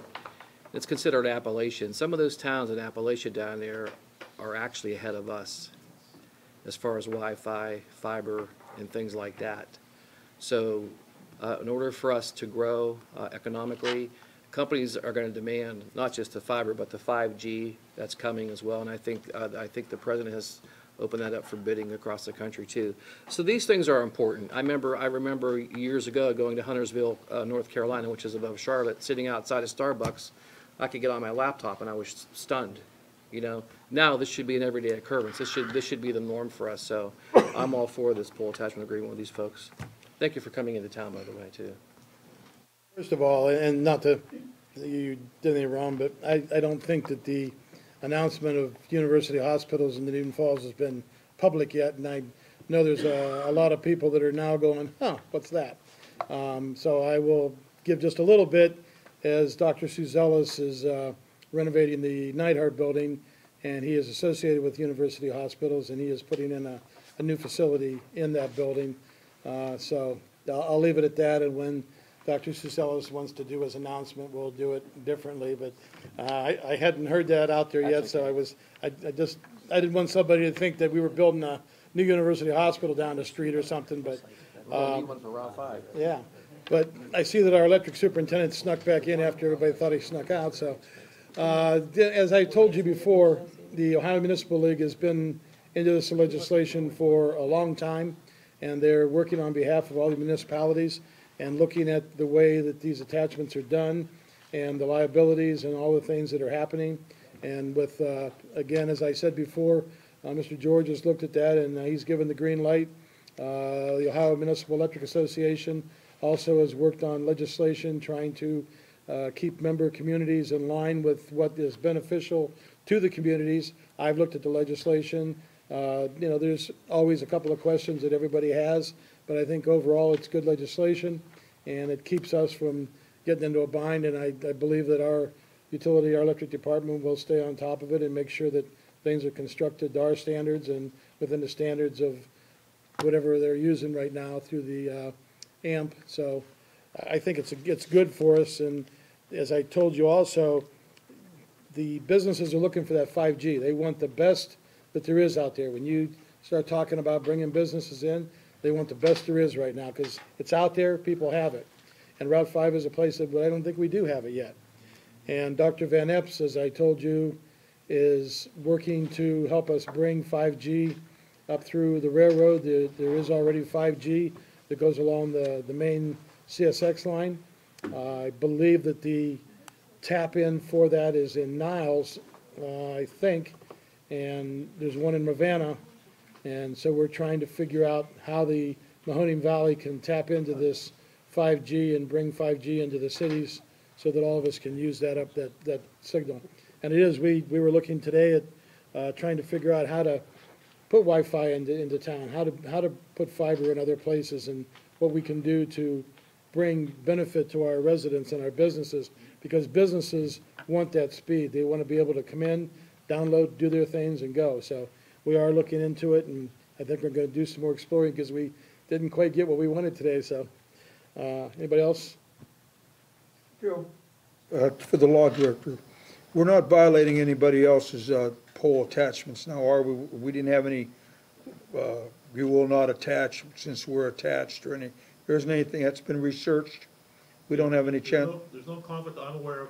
I was just around working between the company and Mr. George, and they have a designated area they can work with, and there's no conflict with any other company. There are a couple of people that are on our poles by different agreements, but no, there's no issue like that. Do we still have the right to stop anybody else from coming in if we don't want them? Or can they say, hey, you let him in? I'm going to say no. Yeah. I don't believe we do. I just asked. I don't believe we do. I believe that's part of this legislation, and that's been discussion, and. Go ahead, Mr. Fritz, I want an answer. The short version is the state of Ohio, about 5 or 6 years ago, took away cities' right to make monopolies. So we can't just say we want this one company only. Having said that, there are certain ways to block various companies coming in for certain legal reasons. If we believe they're financially unable to maintain what they're supposed to, if we've had some problems with them in the prior, as far as safety or any type of thing such as that. So it's not a blanket statement. Bottom line is, anything bad coming in, we can stop. By bad, anything that creates a liability to the city, we can probably stop. But as far as any well-based, well-versed companies coming in order to attach, to get to some other spot, we have to give them the space. And I do believe that, as he said, you have to have 40 inches to the common neutral, and eventually you still need 12 inches separation between each of the utilities, and to a certain point, you have to have, depending on the road, you have to have certain heights over roads and other things, and sooner or later, depending on who comes in, you run out of pole. And that's where it starts to be getting a little tricky on who's going to pay the cost of replacement, for taller poles and all those things. So there's a lot into this down the road. As right now, it's not a problem, but going down the road, and I believe that our utility department will stay on top of that, but they're There's a point on a pole where we can't go below that because of restrictions of height over intersections, over 4 lanes, over driveways, so there's certain things that we can't do either. So, anything else? Roll, please. Bariak. Yes. Mr. Stempert. Yes. Mr. Beer. Yes. Mr. Alberini. Yes. Would the clerk please read Resolution 20-2019? Resolution of appreciation to Joseph Battisti for his years of service to the city of Newton Falls as a member of the Newton Falls City Council. I thought you were on this one, it's my bad. Second. You want to read it? I do. I believe that we should. I mean, he served on council, Yes. and I think he deserves to finish the rest of it, and I should have just read the full thing myself and not ask anybody else to do it. Whereas Joe Battisti served on Newton Falls City Council since January 1st, 2018, and whereas during his time on City Council, he's demonstrated his dedication to and interest in the community by his commitment to improving the quality of life of its residents, and whereas one of his goals was to see the OPWC Eagle Point project funded, and he worked diligently to see that process was completed, whereas while on council, he also served as council representative on various committees, and whereas prior to serving on City Council, Mr. Battisti served for many years on the Park and Recreation Commission, and whereas during the years of public service, Mr. Battisti served on the City Council, and his knowledge of the city charter and dedication to the council and the city of Newton Falls has been sincerely appreciated by the city and its residents. Council of the City of Newton Falls, State of Ohio, hereby resolves, Section 1, special recognition and appreciation is hereby given to Mr. Battisti for his service to the City of Newton Falls. Section 2, the City of Newton Falls and city residents, by the way of this resolution, wish to express their sincere appreciation to Mr. Battisti for his service to the community and wish him the best in the future. Is there a motion to accept Resolution 20-2019? So moved. We did, didn't we? Any discussion? I'd just like to say that not only was Mr. Battisti a colleague, but he was a true friend here up on council, and he will be greatly missed. I'm very sad that he has to leave with the Lordstown move. However, I understand, being a family man, that you have to do certain things in life to survive. And because of this move, he had to resign his position. And I'd just like to say that he will be greatly missed by this council, as I think everybody would share in that. Thank you. I'd like to tonight, I'd like to read a little something. And this is from a fellow Senator Edward Kennedy. And because of a little discretion in his younger life, he was never able to obtain the presidency. But he said, for all those whose cares have been our concern, the work goes on, the cause endures, the hope still lives, and the dream will never die, shall never die. Your goal, Joe, was a better Newton Falls, and I'm sure this council will keep representing the people to the best of its ability. I know I will. Good luck to you, Joe, on your new endeavor. Thank you. Anyone else? Roll, please. Mr. Stempert. Yes. Mr. Beer. Yes. Mr. Alberini. Yes. Mr. Bariak. Would the clerk please read Resolution 21-2019? A resolution authorizing the city manager to enter into an agreement with Bodner Consulting Services. So moved. Second? Second. Discussion? This is regards to the website. Yes, I think I'm gonna talk from a personal standpoint as well. This is the way society is moving. Everything, our iPhones, iPads, computers, things like that. The website, and he'll explain some more, the website's the face of your city. What people take, when people go to your website, it's like you know, I shouldn't say this, but I will. I think I was thinking about you in high school.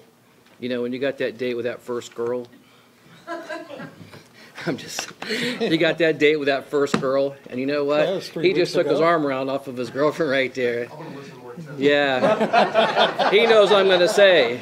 You know, he knows what I'm going to say. You got one shot at it on the website, am I right? You got one shot at it. And if people visit your website and they don't like what's on there, you just lost your date. They ain't coming back. I found it out personally at my company. We have 4 people totally dedicated to website development all day long. There's companies in town here that have people dedicated in their marketing department to websites all day long because this is a society we live in. So, to do this, we want to make sure when people come to the Newton Falls website, and you back me up on this because you've been down in Columbus for a week, that they come on there and they stay there a while and they click this and they click that and click this and click that and see the ambiance of our community and see how great it is. Because the way we stand right now, and I had this conversation with the previous administration, and that was one of my pet peeves, is that, we really got to improve the face of the community, because people are not looking at us just physically going through town. They're looking at us on our website. So, go ahead, sir. Anyone else? I'd like to just ask, are we going to be able to monitor in any way what people are looking at on the site, what, like for demographic reasons, or? I have a whole section for you can read of everything you're going to ask. Okay. I've got it all for you. So it's pretty detailed. Okay. And this gentleman, we feel that he is the best that we can get for. You can answer that. Yeah, thank you. Mr. Chairman, I'm going to answer that question a little more broadly, if it's okay with you, because I think it will address some of the general remarks I want to make about this. First of all, I wanted to make sure, it was asked earlier today, well, why are we spending all this money on a website? Our website maintenance cost under this contract is just a little more than $200 a month. The corporate membership throughout Northeast Ohio, I think, are averaging spending on their website maintenance somewhere between $10,000 and $20,000 a month. And this is a little more than $200 a month. Our current website, I hate to use the word embarrassment, but it's static, it's limited in its information, and our current website commits the cardinal sin of website development. It's boring. It is merely a little bulletin board for you to click on. Not only will our website eliminate these problems and have some dynamism, but it will contain the elements that Mr. Richter talked about in terms of giving you access to all the city documents and legislation and minutes and things of that nature. But it will go beyond that. And, yes, we will be able to monitor the demographics of who's visiting, not only who's visiting, but how long are they visiting, and which parts of the website are they visiting, and how long are they staying on those different links in the website. The world communicates today through the internet, and your website is your new City Hall lobby. It's not when you walk in the door downstairs, thank goodness. It is our lobby, and we want to put our best foot forward. In fact, one of the things that companies, in exploring whether or not to move their business to a community, well, the first things they do is they go to the city's website. So, yes, we've been doing a lot in terms of communications, as you know, the way we're producing our video, the way we're promoting the community. Our newsletter is about to come out. Now, that's old school technology. That's coming through the mail to residents of Newton Falls, but will also be used to promote our website. And I'm astonished that we're able to get this contract. Now, it's only for a year, but I'm excited about what's coming forward on this website. And it's going to change what people think about our community, and also address some of the, I think, dynamic questions that the mayor was alluding to when he was responding to Councilman Stimpert. So I hope everybody gives us this opportunity. I was going to bring up, I have a book down in my truck that I was going to bring up tonight to show, but I thought that there was, enough here to talk about that I didn't want to get into it. But there was so much information that I gathered a couple of weeks ago that I would like to present to council because it's extremely important. And there's a tremendous section on there on websites. And I want to do a PowerPoint presentation on a few of those, and the websites are one of them. And the people that design these websites, as the city manager and as Mr. Alberini said, they'll go into websites and they'll look at your websites, and they're either going to say, well, I'm not going to mess with this anymore, I'm not going here, or they'll start looking through your websites. And everybody sits around and laughs, and there'll be jokes on Facebook and all this other kind of stuff about ha-ha, hee-hee, but this is serious stuff. These meetings that are going on all over the state of Ohio and by these people are put on by site assessors who will drive through Newton Falls and go, gee, this is an interesting community. Let me pull up their website. Well, we're not going to do anything here anymore because this website's horrible and they're not promoting themselves from within or anything else. Or they'll look at Facebook and see a bunch of trash on Facebook and they don't like that. They don't like the political arena or anything else that's going on. They do that. The site assessors were there and talked to us and told us what they do.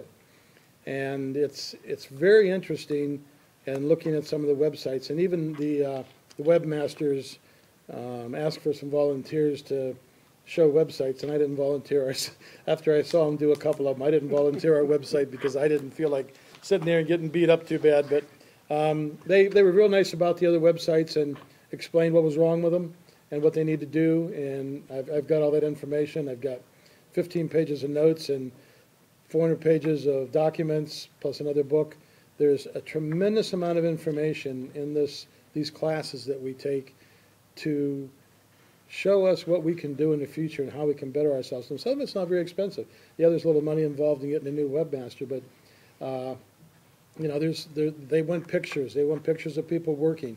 They want pictures of your industrial sites. They want people in the stores or in the hospitals or in the medical centers or in the grocery stores. They want to see all this stuff. And it's very interesting. And I was talking to the city manager, and I would like to kind of start working on doing some PowerPoints with certain things to show you the high points. And it's something that we need to do for this community. Are we able to interface our new television system with our website? Has that been Yes. researched? One of the, I just found out, Mr. Chairman, I'm sorry. One of the elements will be a link on our website, and not only are you going to be able to access the council meetings, but they'll be archived in chronological order. So you'll be able to click on a date and say, that's the city council meeting I want to see. And you can do that right from our website. And that sort of shortcuts of stuff. Some people have to bounce from our website, would have to go over to YouTube. Don't have to do that anymore. They were going to watch it on the space station, but we didn't have it converted to Russian yet. Mr. Beer? I'd just like to say that, you know, our website, we've done the best that we can with Sure, what we sure. have, but this is why we're looking into getting somebody to come in that's professional. And I know a lot of websites that you go into, they're not user-friendly. And, you know, if you go in and you have trouble navigating in it, you're just going to click out of it. So, you know, I think we're moving in the right direction.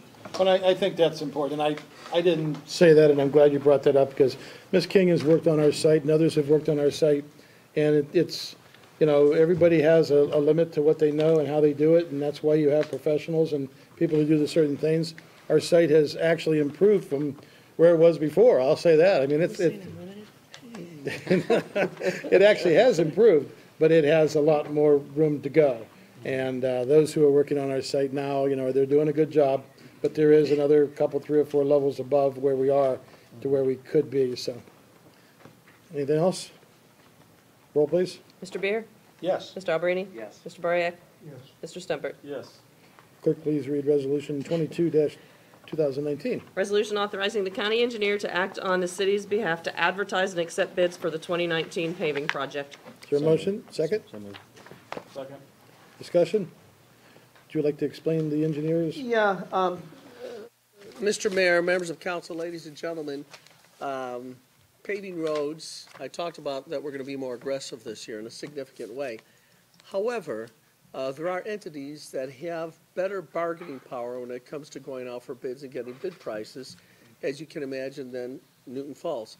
The county engineer for Trumbull County is a program where he goes out for bids, and then we access that bid. The county engineer, believe you me, has the opportunity to get a better bid price because they're going to have a quantity of road projects for the entirety of Trumbull County, and therefore the price is going to be lower, which means we're going to get that many more square feet of pavement in Newton Falls. So I urge your passage of this legislation that allows us to tap into the bidding power of the county engineer. So we're not going to do every road in town, correct? Well, it's kind of funny because we're not gonna do every road in town. Look, we're gonna upgrade our roads in this town, no question. Just drive around for a while, you know we need to upgrade our roads. So it's gonna be, more than 1 year, multi-year, process. But you're gonna see, we're gonna get to the very worst roads this year and then some, and along with State Route 534. And next year, we're getting more gas tax money from the state government, so we'll be able to do even more.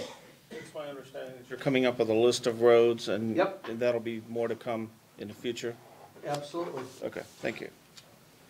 Anything else? Roll, please. Mr. Alberini? Yes. Mr. Bariak? Yes. Mr. Stempert? Yes. Mr. Beer? Yes. All right, we need to advertise for the First Ward Council seat. So moved. Second? Discussion? Mr. Fritz? After we advertise for this, they have till what, June 3rd, Mayor? 60 days from the day of the resignation. When was the resignation, April 4th? I think the date's on here, isn't it? I don't have my document in front of me. Yeah, June deadlines are on the 3rd, June table. 3rd of 19. Deadline is June 3rd. And then if no one applies, then the mayor will have the right to appoint under the charter. Yes. Oh, no, if no one applies, they can still pick somebody if they want to, I think. Well, but if we don't get it filled in 60 days, I have the right to fill it within 5 days. Okay, under the charter, under vacancies, Mr. Fritz? Joe? Yes, sir. Under vacancies, that'll only go until the next general election. And then if somebody can run, how will we run that? The general election's in November. Somebody can still run then, right, if he's not appointed? Yes. For this November? Yes. I don't think so, because our charter would say you have to run in the primary. So we're actually talking about 2020. When they changed the charter, I understand that. Is that you have to your run in the opinion? primary in order to be on our charter says you have to run in the primary in order to be on the November ballot. So you're Does that actually go for talking. vacancies, sir? It would go for everything. I don't think we separated it out. So our charter would say that you have to go to 2020. Would be the first time someone would be running for that position. In May, the primaries, to be on the November to start in 2021. I don't read that under the vacancies of the charter. Would that conflict with that new rule we just passed? I don't read that under the vacancies. It says the next general election. Right, and that's what I say. And And the our next charter- general, and when I called the election board, they said that as long as you get in by the end of July, if somebody could run in the general They election. don't know our rules. They don't know our charter. Our charter restricts that. Guaranteed. So the timetable I just gave you is accurate. You'd run into 2020, you would take the position January 1st of 2021. Okay. We're going to do that through the city clerk or through any media that isn't going to cost us a lot of money, right? Okay. And our great website. There you go. Roll, please. Mr. Bariak? Yes. Mr. Stempert? Mr. Beer? Yes. Mr. Alberini? Yes.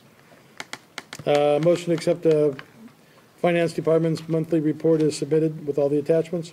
So moved. Second? Second. Discussion? Roll, please. Mr. Stempert? Yes. Mr. Beer? Yes. Mr. Alberini? Yes. Mr. Bariak? Motion to accept the Police Department's March monthly report and all the attachments. So moved. Second? Second? Discussion? Roll, please. Mr. Beer? Yes. Mr. Alberini? Yes. Mr. Bariak? Mr. Stempert? Public comments? Wait. Did you say wait? No, I said anybody. I thought you said wait. Katie Carl, 128 West Quarry. Sorry, I didn't mean to bump that. The reason I brought up the POA and about the polls and everything else is because of the extra fees, some of the extra fees and stuff we have for our utilities, like the stormwater fees and things like that. No, that has nothing to do with the poll fees. I know that, I'm well aware. Okay, I'm just saying that some of our utilities, there are extra fees, et cetera. So that's why I asked if that's something that couldn't be addressed. Not that they were going up, that just that there are so many extra fees that we have. And yes, we have the surplus, not surplus, that's the wrong word, In our Treasury Investment Fund, the 8 million or 5 million, whatever, I don't remember what you had said that we have for our utilities. And which is wonderful, because years and years ago, I was on the Treasury Investment Board, and we were always good stewards in determining what was going to happen, and it was a lot of fun doing that. You know, it really was. I'm happy that the decision was made to not continue on with that, because I was concerned. And what I was going to say earlier was there are things that need to be addressed with the annex. $100,000 to $200,000, you said, with the roof and whatnot. I had sent a link to the different grants. I sent it to the mayor, to Kathy. I don't know if she shared it with you or not. Okay. Those are sent to me pretty much monthly and everything. I don't have the resources to sign up for that. So I passed the most recent ones along to you, and you can sign up for those. But the one that popped out at me was the school one. And wow, what an ideal opportunity to advance that area. And you could get the grant monies and go and get the police station over in the annex. I know I'm jumping around. I'm sorry about that. Have that built up. That would only cost probably about $300,000 to $350,000, which is somewhat the monies. You can get partial grants for that, and move your utilities, your finance department right here in this building, and have that available. All of your one-stop shopping, as you said, here, and your police department would be your standalone building over there. The garage for the police vehicles over there at the annex, or new police department, if you will. And I'm sure if you work with the fire station, fire district, excuse me, they might help. Thanks.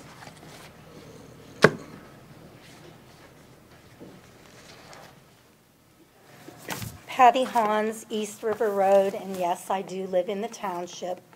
The company I'm affiliated with has, for the past 30 years, sold home ownership in this village, in the township, and surrounding areas.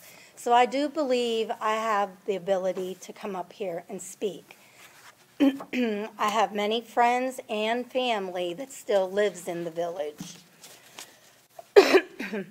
I'm really happy that you did some research on the G&W 534 Route 5 property, because on the March 18th meeting, you had already put down a deposit to purchase the property and wanted council to approve the purchase with no due diligence.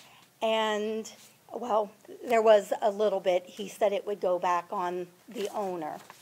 And Mr. Mayor, you had been thinking and thinking for 2 weeks whether there was a gas station at that property. Well, there was a gas station at the property. You did have the information. Here is the article from the Herald from 1950.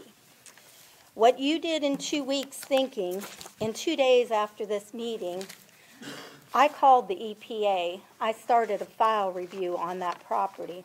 I called Buster, the Bureau of Underground Tanks and Storage and Regulations. On the 19th of March, I met with Buster on site within the inspector. The inspector had said that because the surface had been that way for so many years, he could not determine if there was any gas tanks still on the property. There would have to be metal detectors on that to go and dig down to see if there is tanks, which there are tanks. The person that did you purchase the property already? No. Okay. The person that you're going to purchase it off of has only owned it for the past 3 years. I did speak with Mr. Pasquale, too. He purchased it 3 years ago for $26,000. I asked him if he had knowledge of the tanks on the property, which he said he didn't. But I know personally someone about 25 years ago that was looking to purchase that property. And at that time, those owners told him there were tanks buried on the property. Prior to 1970, EPA didn't exist, so no tanks were ever removed from the ground. So the file review from the EPA came back with the address, with Mr. Pasquale's name, with the prior owners, that there is nothing on it, because that was from 1970 on. So they didn't have. I'm on the agenda, so I get more than 3 minutes. No, you can only be on the agenda for agenda items, and so it's only 3 minutes. Do I get to finish up? Because Just finish that statement you were talking about. I do have the repair cost from over $50,000 for a cleanup from Buster's reputable cleanup specialist. Anyone else? Okay, third time's a charm, right? Yes. Three strikes. You can talk about anything you want right now. 3 strikes, you're out. One of those. I want to thank you for tutoring me on how this works. okay. I'm not really sure. So rather than using up my 3 minutes to talk about that, I have points that I'd like to bring out regarding moving the offices to the elementary school. We pulled that off the agenda. We're not going to do that. I can't do it now? No, we're not going to do it. Oh, I can't. You can talk about it. We're not moving it out there. Oh, okay. Yeah. See, I didn't know it was pulled off the agenda. I'm sorry. Yeah, we pulled it off first thing I before the see. meeting. Oh, all right. So I'm learning. Yeah, you can talk about anything you want. Okay, So just- okay. Can I have- We're not doing it, though. Can I have another 30 Yeah, seconds? go ahead. Keep going. Okay, the village employees already have offices to work out of. They're all already under one roof. You might not know that. That is the roof of Newton Falls Village Government and Charter. Current municipal building has a backup generator system wired in, ready to go for a possible disaster. This was planned to keep the village police and fire operational to respond to such emergencies should it occur. What is the disaster relief communications plan for a new location? I haven't heard anything like that. Nothing has been mentioned, as far as I know, about backup power at another location. This is another cost to consider. The cost of moving all data processing equipment, all computers will have to be backed up and reinstalled with technicians. That is another cost to consider. The cost of the move itself, that is to be considered, and that figure must be accurate and not estimated. Security at Newton Falls High School Elementary. A security checkpoint with metal detectors will be needed. No mention of this cost of this, as far as I know. And security cameras tied into the police department offices, the cost has to be considered with that as well. So I'm just basically bringing out costs with this thing. There is, and also, a checkpoint has to be considered with metal detectors. I think I mentioned that. There is an upcoming levy for the school district. If the levy passes, then what? Voters will not vote on this until May 1st. After the May 1st, the projected date of move-in, and well, after the lease contract is signed. Well, that's mute now. Council should wait to see what these results will be before it's spending unknown amounts of money to convert the school into new offices. Upkeep of another building. This process, the proposed lease contract states that the village will be responsible for all repairs. The HVAC system on this building is huge. If the HVAC system fails, who knows what the cost will be? Your time is up. It is already? Oh, yeah. See me, Chris, well, I have 3 more points to bring up. Well, we're not going to do it anyway. Well, maybe you will someday. I'm just trying to bring out the cost factor of it. Thank you. You know, and if I just have 30 more seconds, the idea about the fiber optics is great. The city website, compared to even Paris Township, take a look at theirs if you get a chance. They're just a little tiny place out the road. They have a wonderful website. It's all, well organized, so that's the end of my 4 minutes.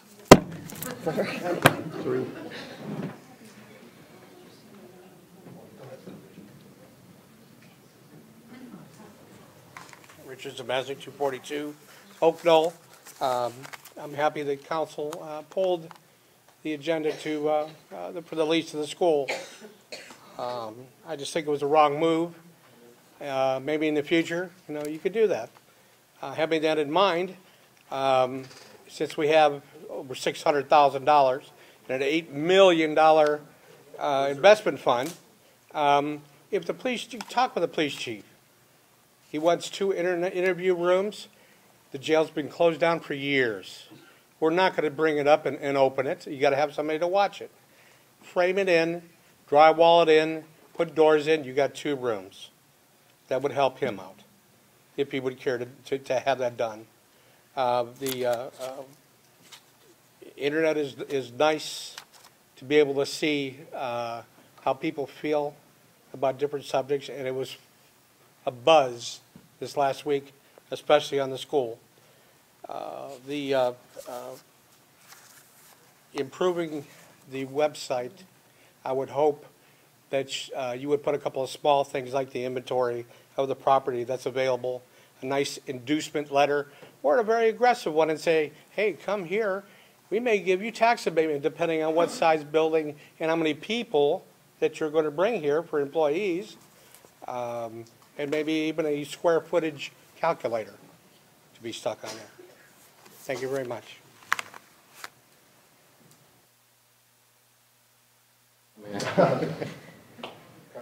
Crop 247 Elizabeth Street. This is my first time at a council meeting since I've been here, so this was kind of eye-opening. I appreciate all you guys' information.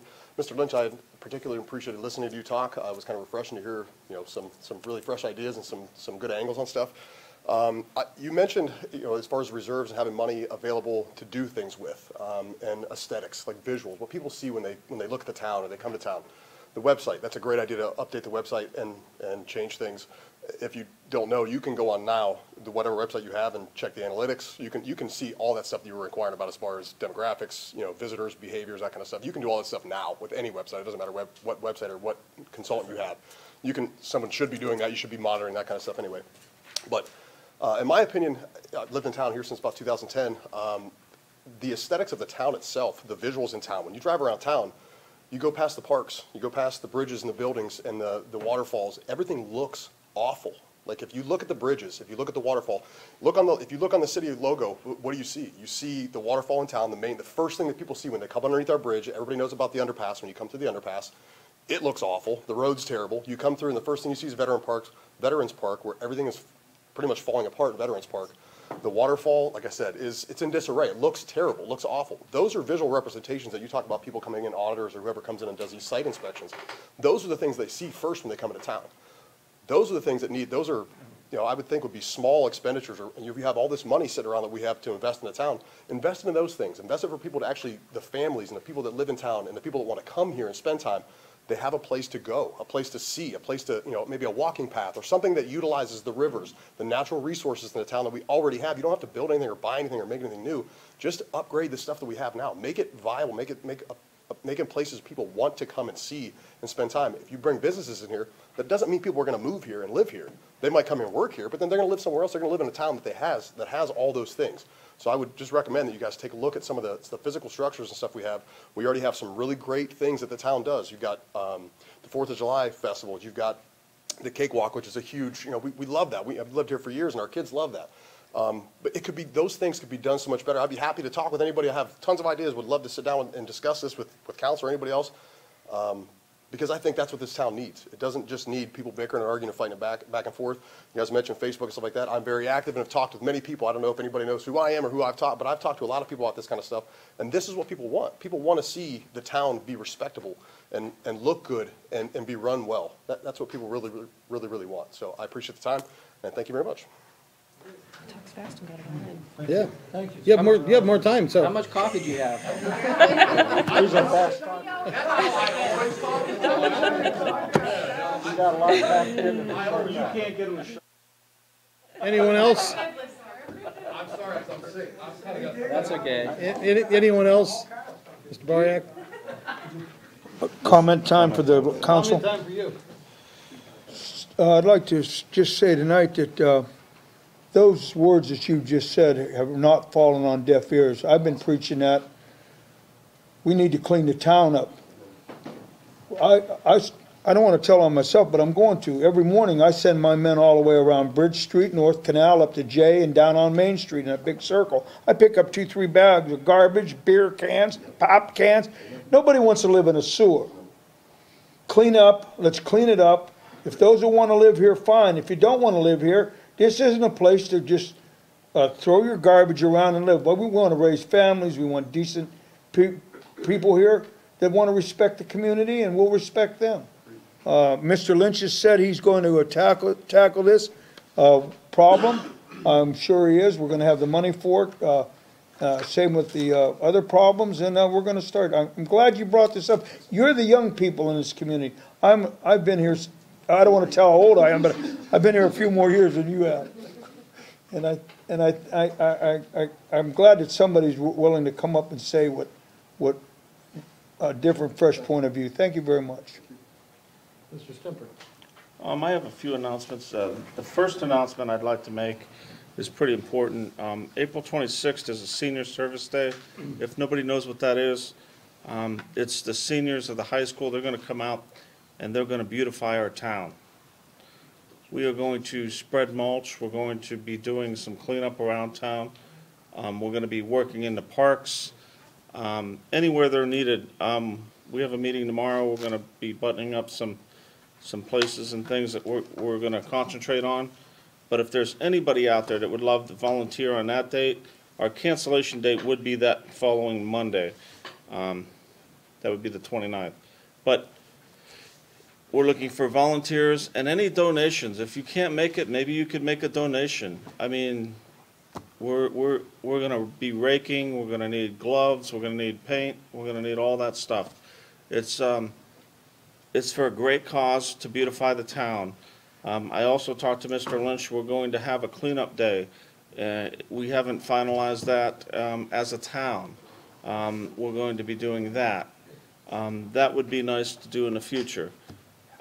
Also, not the last thing, but the second thing I have is E&H Ace Hardware uptown has their propane tank. It is running and it is ready and open for business.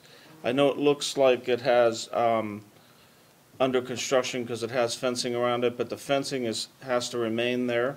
And I'm being told that they are open for business. Also, the one last thing, Mayor. I invited Cassie Gann up here to give a speech on the children. It kind of touches me a little bit, but what I wanted to say was we have children, 140 to 150 children that come into this city, and they not only bring their children to play soccer, but they're also spending their money at these restaurants, businesses, whether it's McDonald's, pizza, whatever it may be. These children are always hungry after games. Trust me, I have enough children that play soccer. But there's 140 to 150 kids here that we need to somehow support. So I'm looking for volunteers for that also. I'm not up here, asking for money. Cassie is available. She is the president of the soccer league.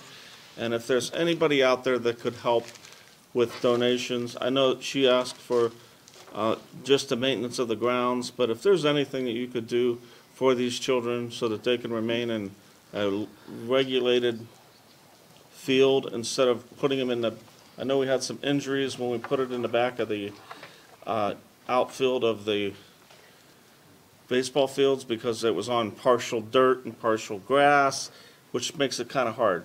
But if we could keep that in our minds and see if there's any way that we could accomplish that, I would greatly appreciate it. Thank you. Mr. Beer. Yes, I'd like to say we talk about cleaning up the town and everything, and I'm sure you're probably already looking at it, but I'd like to see our cannon refurbished. Maybe have those wheels sent out to the Amish or somebody that knows how to do that. And, you know, I would hope that we'd be careful not to send the whole cannon or anything, because we once had two cannons, the Republican and the Democrat cannon. That's the Democrat cannon. The Republican cannon disappeared, and nobody knows what happened to it. Did you check We don't want to lose it. You know, we don't want to lose it, but I'd like to see it restored, and I've heard people complain about the fact that it's not. And as far as, I'd like to address you in that whenever there's a board opening or something, I think you'd be a good guy to get involved. And I don't know where you live in town, but if you're Elizabeth Street. Elizabeth Street. Okay, so there's a seat open here. You're in. I bought my house here, there's a park by my house, and that park amongst a lot of the other parks are in disarray, and I'm at these parks all the time. They have been working on it the past few days. Well, I'm just saying, there's a seat here. Yeah, we can't get into it back and forth. Can't interact. Thank you. But there's a seat here, open. Put your name in. Bill, Brian Crop, thank you, I appreciate it. Okay. Terry. Go ahead. Cassie, I enjoyed your comments. I know we can't do a give and take right now, but number one, I would be thinking getting corporate sponsorships for the soccer league. Number two, I think you may want to talk to Mr. Rusco, the baseball league. His formula seems to be working out really, really, really well. If you need John's contact information, holler at me. I'd be glad to share it with you, and I would be glad to help out personally. Number two, Ms. Hans addressed the Pasquale property. I can assure Ms. Hans, which I never met you personally, I've never shook hands with you, never spoken to you, that we are doing our due diligence on this property. Matter of fact, I had to comment this week back and forth about doing soil sample surveys to make sure the property's clean. I even made the comment to the balance of council that, you know, even Chernobyl, it happened in the 80s, is environmentally safe now for some reason. So I think 1952, 1950, you weren't around back then, were you? No. When? Gee whiz. Just kidding. No, just kidding. But you know, we are doing our due diligence. I think there's a little bit more horsepower underneath the engine here than what people suspect. I also want to mention too, and I don't like doing this because I don't think it's a time and place, but I want to clarify this. The Tribune was kind enough to do some nice articles on the missile defense meetings we've had here. The Tribune was also kind enough to do a nice article on my personal company, which I appreciate. Some of the comments on Facebook where I was using my council seat for my business, what folks don't realize is that 99.9% of my business is outside of Trumbull County. So when I do business with the Cleveland Cavaliers or the Cleveland Indians, they don't say, hey, Terry, are you on city council in Newton Falls? We're going to buy from you. It don't work that way. You're in business, tell me. It don't work that way. Mr. Baryak's in business, it don't work that way. So 99.9% of our revenues at my company are outside of the area. So I want to clarify that. When I see those comments, I'm to the point where I call that Facebook page the hit page, the Facebook hit page. And I noticed the clients back there, they're wonderful people, and they've gone through some trying circumstances. And you know what, our goal in town is to lift people up, and not tear them down, not kick people when they're down. And you know, I'm praying for you and your family, because I get it, I understand that. And the very last thing, Brian, you're right about the aesthetics of the town. We live in this, I said this earlier, we live in a visual society. Since this is your first meeting, there was a lot of things going on that we do behind the scenes, like the Mahoning Valley River Corridor project. Like Mr. Baryak says, you know, you want to attract a certain culture into town. Not that we're better than anybody else, we're not. When I was a township trustee in Warren Township, you know, those people didn't have a whole lot of finance there and a whole lot of money there. And sometimes you would see a toilet sitting out in the yard, you know, not very attracting for people to want to come in town. But that being said, I think, you know, the town does need to take a lot more personal pride and responsibility. The other thing, too, and I'll shut up, Mr. Mayor, is that we talk about the roads and things like that. As a community, we have to invest in our community, whether we like it or not.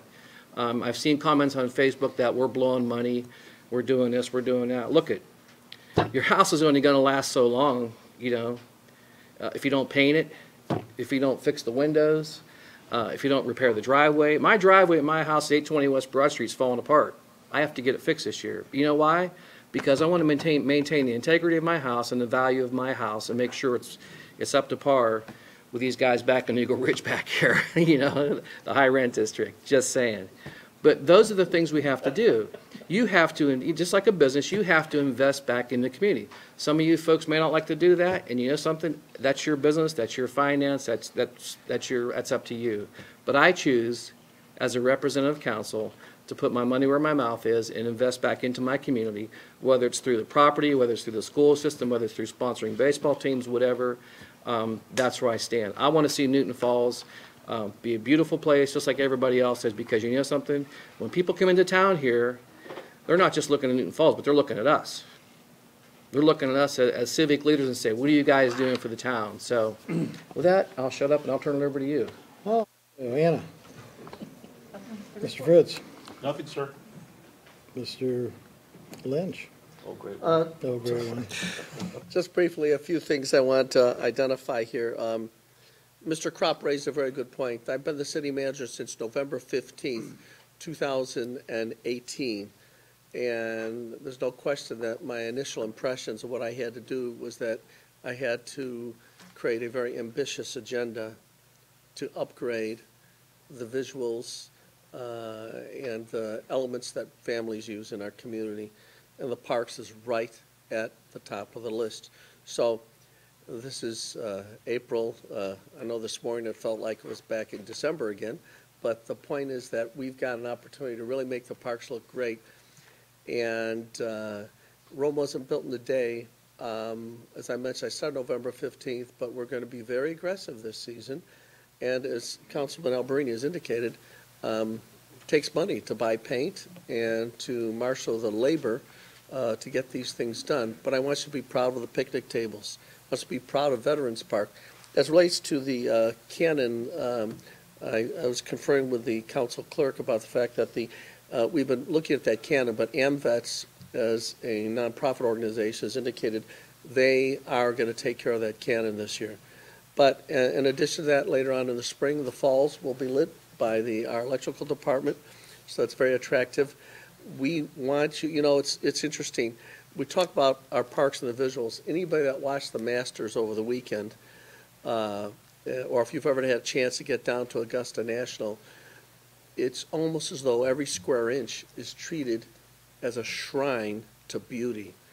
And there's no reason why. Now, I don't think we'll reach Augusta national level, but there's no reason why you can't be awestruck when you come into our parks.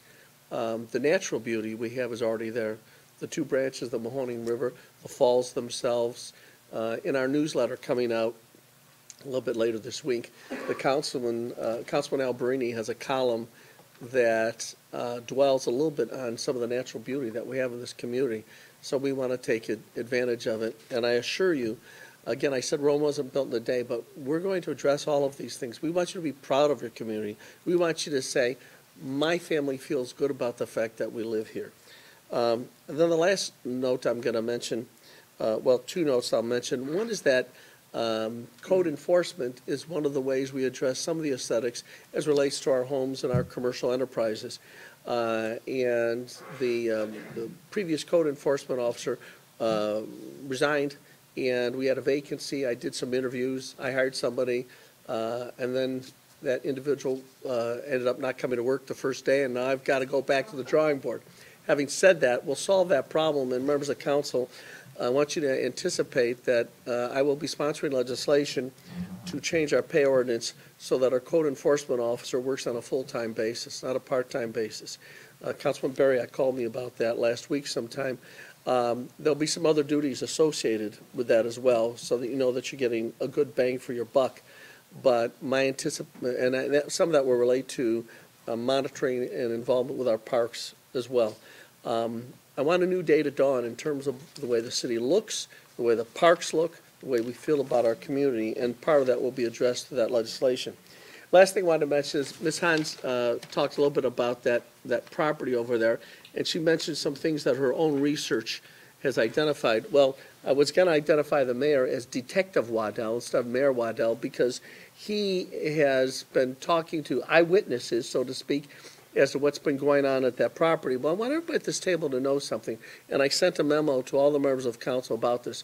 The finest engineering firm in the state of Ohio is HZW Engineering, and they were contracted not only to do your investigative work, but to give us a document that demonstrates we have a clean bill of health on that property before we buy it.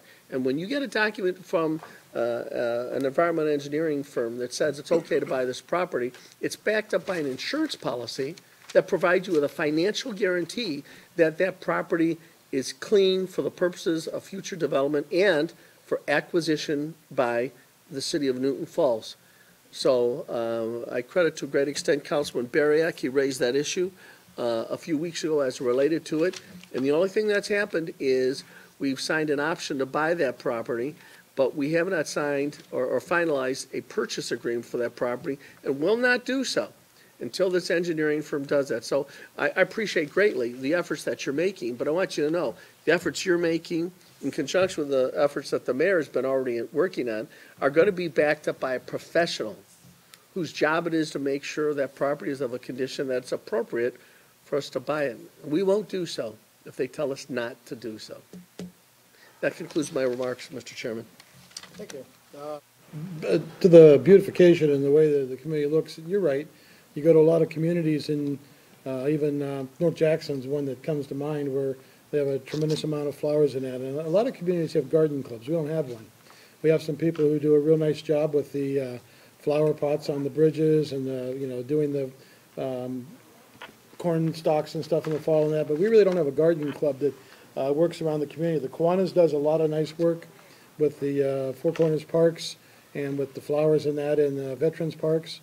The school kids have every year worked in the Veterans Parks and on the other parks, putting mulch out and trying to clean that up. I know the benches are in a little bit of a disarray, and maybe it's time to start looking at the concrete or the marble benches and do away with the wood benches and a lot of different things. But yeah, there's a lot of things that could be done to add color and quality and make things look that nicer instead of dull and drab is what some of them do look like, and that's a shame. There's a serious need for code enforcement and raising the standard and the bar standard of housing and rental properties in this community and some owner-occupied properties. There really is. And I think that we're going to see that come into play.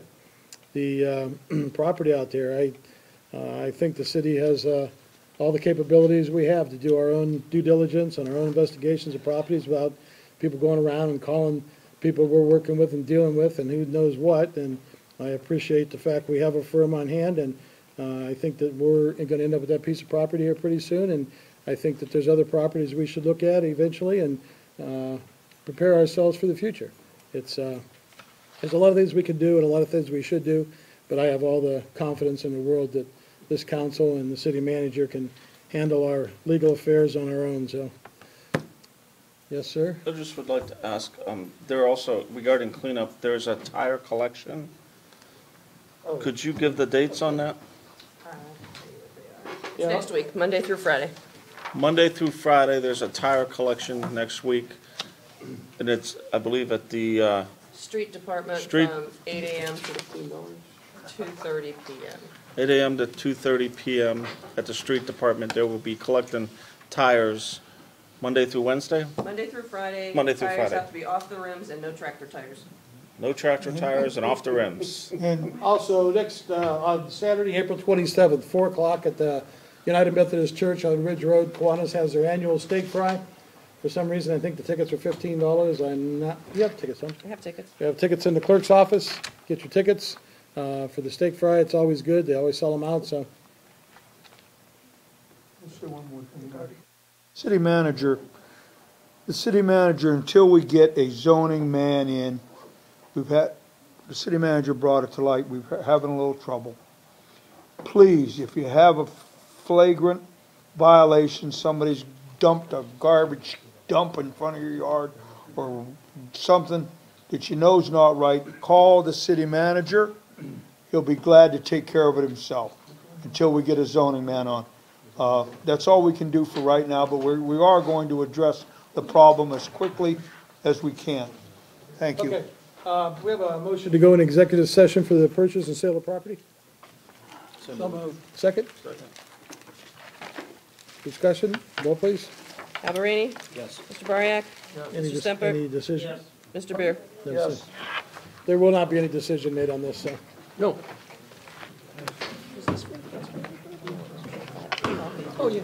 Look, that is up this ball. Well, it is. Yeah, it's on my- Yeah. No.